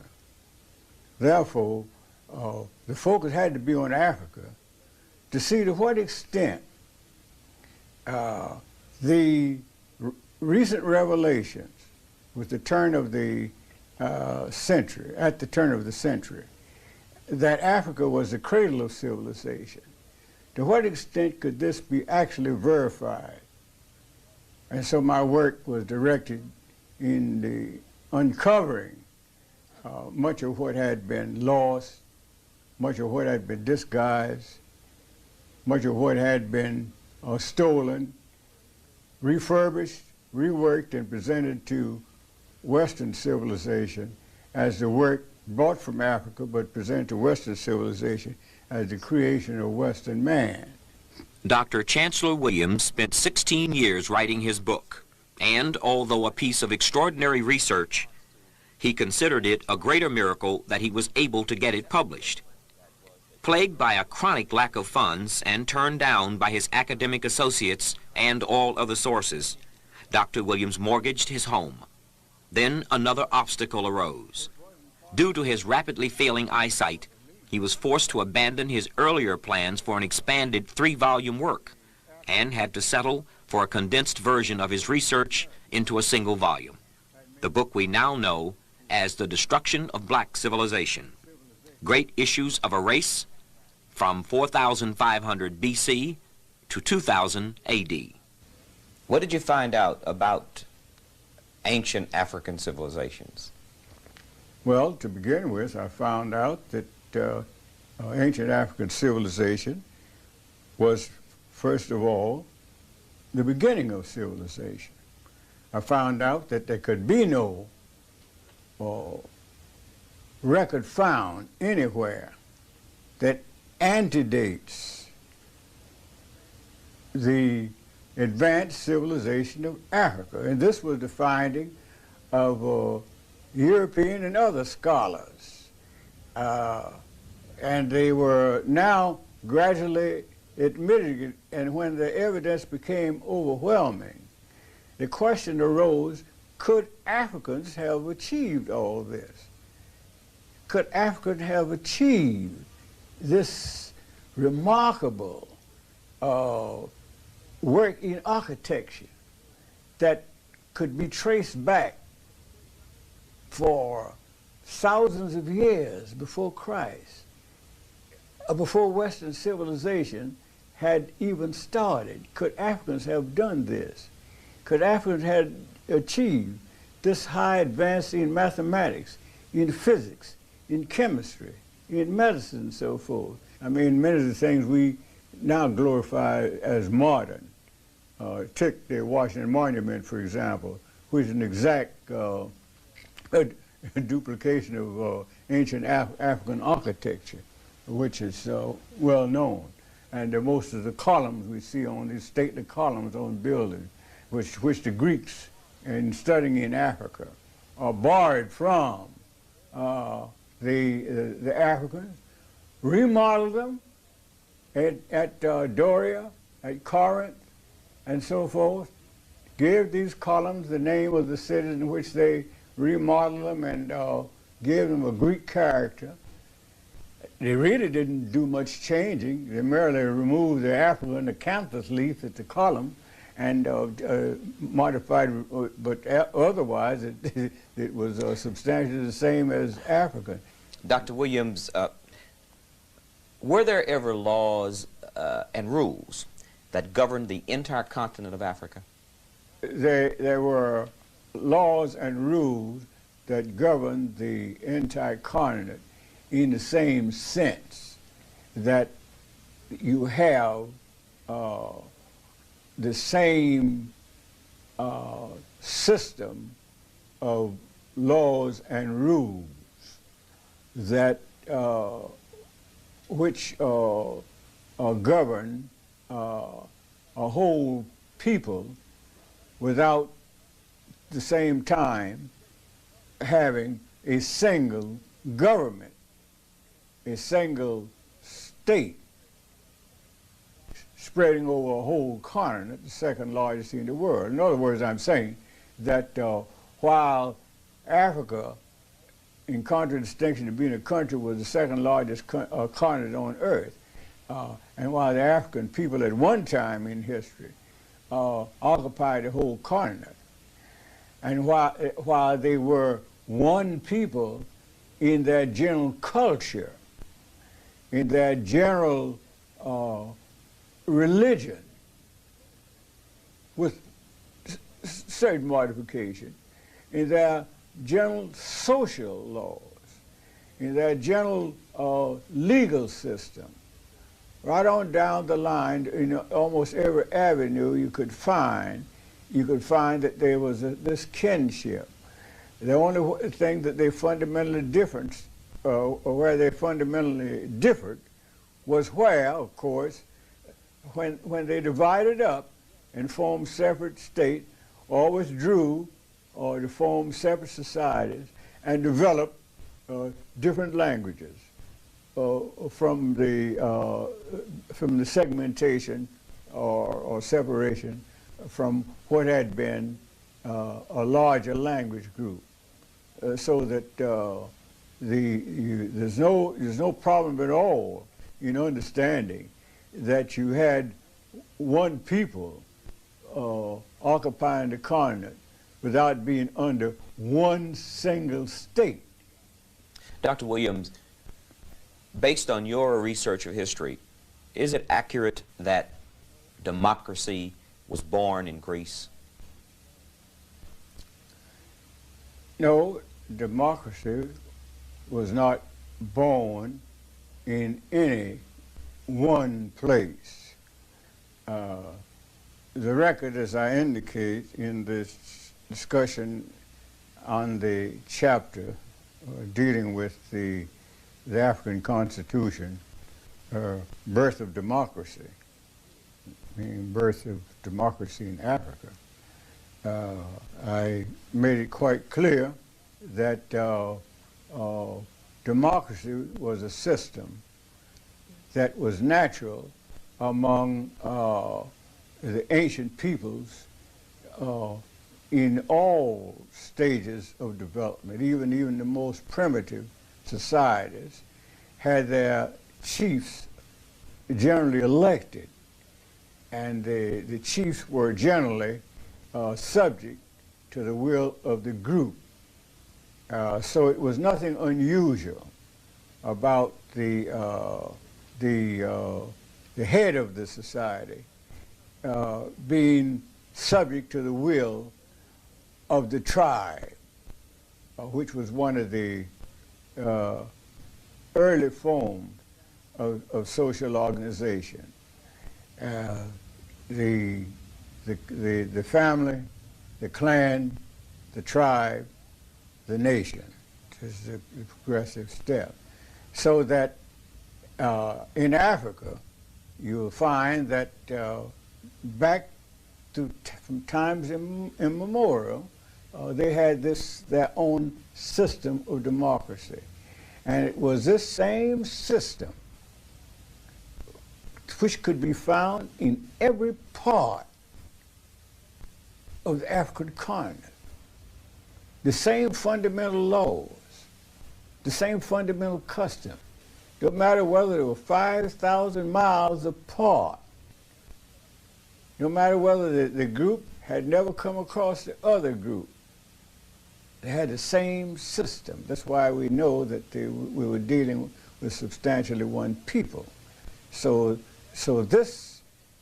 that democracy then was so long, so many thousands of years before Greece, that the mention of Greece in connection with where democracy began could only bring smiles to the face of any scholar who has really studied world history. What were some of the specific African cultures, civilizations? These civilizations, I refer to them, of course, generally as the great kingdoms and the great, or the empires that existed all over the continent of Africa. To the south, perhaps the greatest, at least one of the greatest, was the empire of Monomotapa, of which the present Zimbabwe is a part of what was once a much larger empire. And then, of course, those empires of Mali and of Ghana, ancient Ghana, and of Shanghai, and of the Marsi states, and so on. Yet many of these countries had started in a period long before Christ was born. Ghana, for example, had over 400 kings listed before Christ was born. So that these were ancient empires.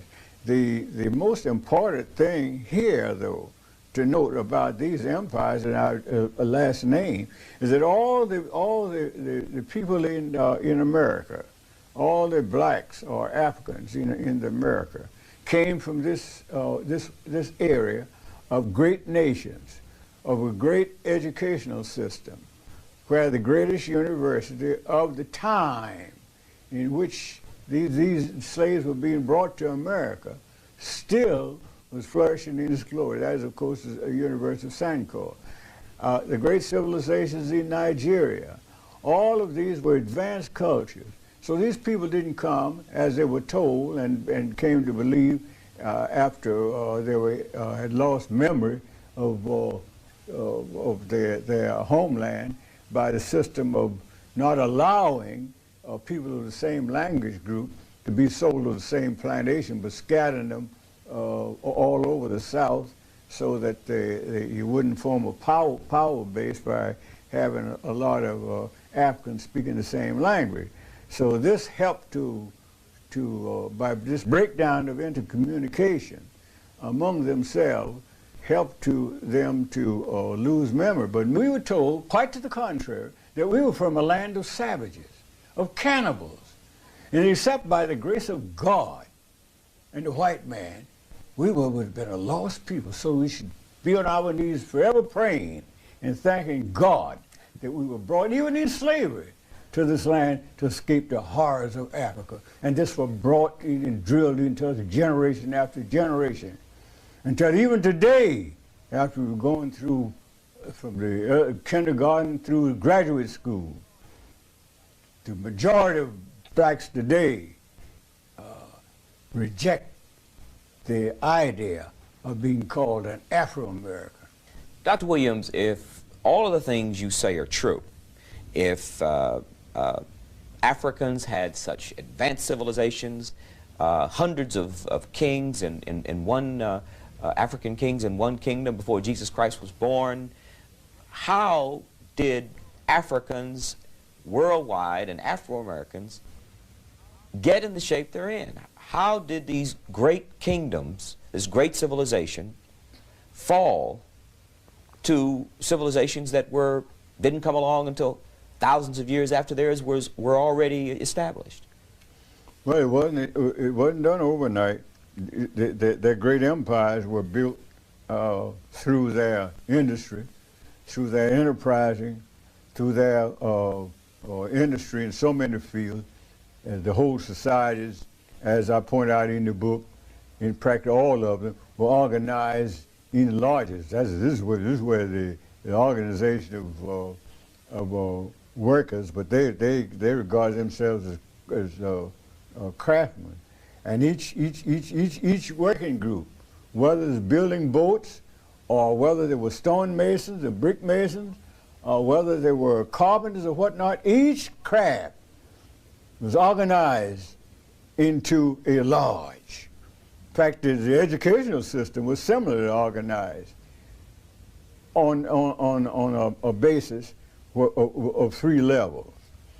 And so you had a society that went in for production. The people who were specialized in growing rice or cotton or peppers or what have you did so not as Africans do today. Africans you hardly get Africans generally today to go beyond the subsistence level. Just enough for themselves, as though they're scared to produce a surplus for export and to sell the areas which do not produce the same things which they produce, and buy from the other people the things which the other people produce and which they don't have, which is trade, which is progress, which is the basis of wealth worldwide. See, what they're talking about, Reaganism and that sort of stuff, it isn't anything new. The Africans were doing that tens of thousands of years ago, a system of life. So they had regular trading posts established in different villages in other countries. They had trading routes that crossed the Sahara into other lands with merchandise, camels loaded with merchandise of spices, whatever the people produced. They were an industrious people. And they sold, and they would import as well as export. And this is what made them great. I try to emphasize that when you talk about the great African empires, they didn't just become great overnight, just great. No, they became great by doing specific things. They were great people. They were an industrious people. They were builders. They were producers. The whole nation was fired to produce, and they were rewarded for their work. And so they built cities and so forth and so forth. And so this is why you had this great system of nation building becoming so mighty. Now, why did they fall? They fell when this began to decline internally, and when the external forces, over centuries of effort, finally gained the day. These nations had strict laws barring foreigners from coming to the interior.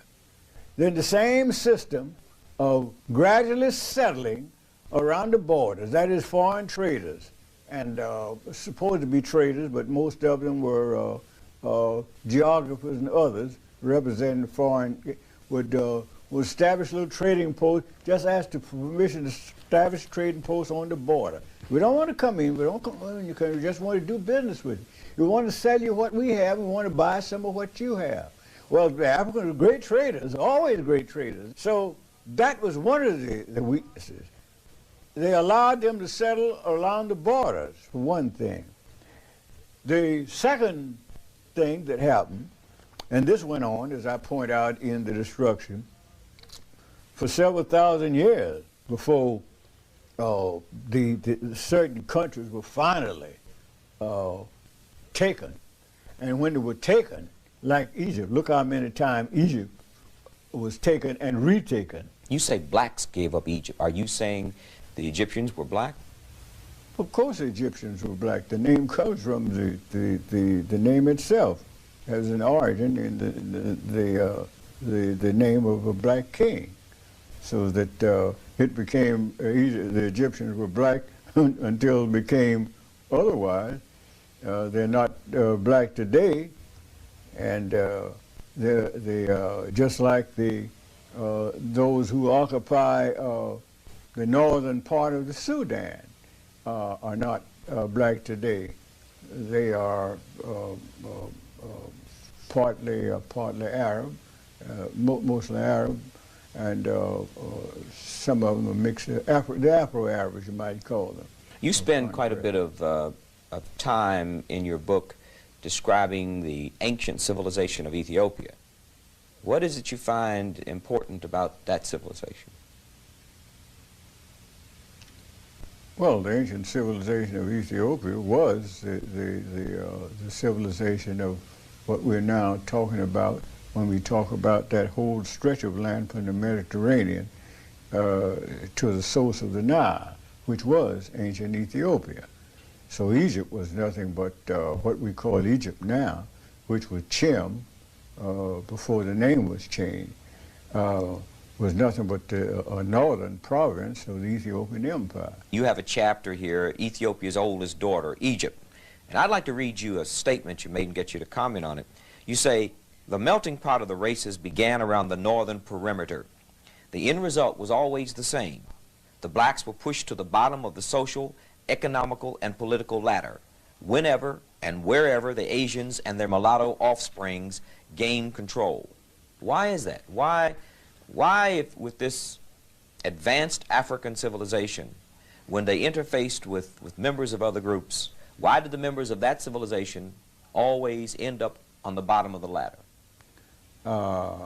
We have always been, as I repeatedly point out, the race of brotherhood seekers. We have been the one who forever have carried on the drive for brotherhood with other people. They have never sought brotherhood with us, never, except for expediency, where they saw an opportunity to play the role of big brother for a while they gain effective control. Now, they're cunning, you see. They study us, and they know this. They have certain basic advantages. They can easily win our confidence, first of all, because Africa, the whole continent of Africa, was known as the land of the religious people. We didn't start all this religion in America, you know, being more religious than the whites.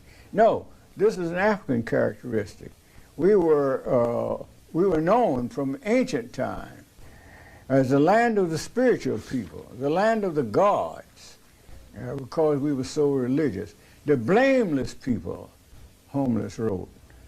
We were so religious. So this must be kept in mind in this general appraisal. How significant was the oral historian in the reconstruction of African history? Well, the oral historian was indispensable. If you're going to make a comparative study of history, in which you're going to compare what had been written, and since it all was written by foreigners, with what the Africans themselves had written and the records of their mind, and the records of their mind turned out to be as accurate and as unerring in many respects as what is written in books.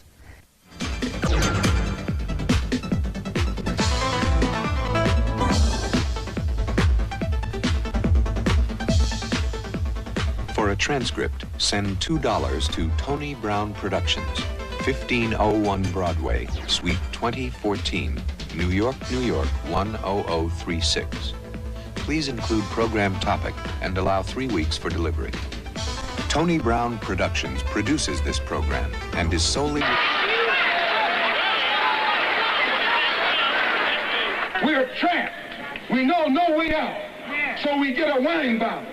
We get a whiskey bottle, or we stick a needle in our arm, or we smoke pot, trying to find an escape from the hell that the white man has given us for 400 years here in America. So this is a false escape. The Honorable Elijah Muhammad is offering a real escape. You don't have any dope for airplanes bringing drugs into this country. The white man brings it in. The white man brings it to Harlem. The white man makes you a drug addict.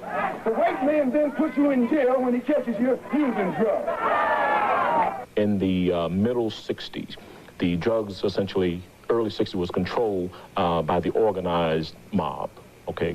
organized criminals controlled it. The fact that a decision was made, and I think most of you familiar with the broadcast of the mafia defector who went on public media to declare what happened and outline in great detail the great plan of how to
Smoking marijuana was more or less like a team.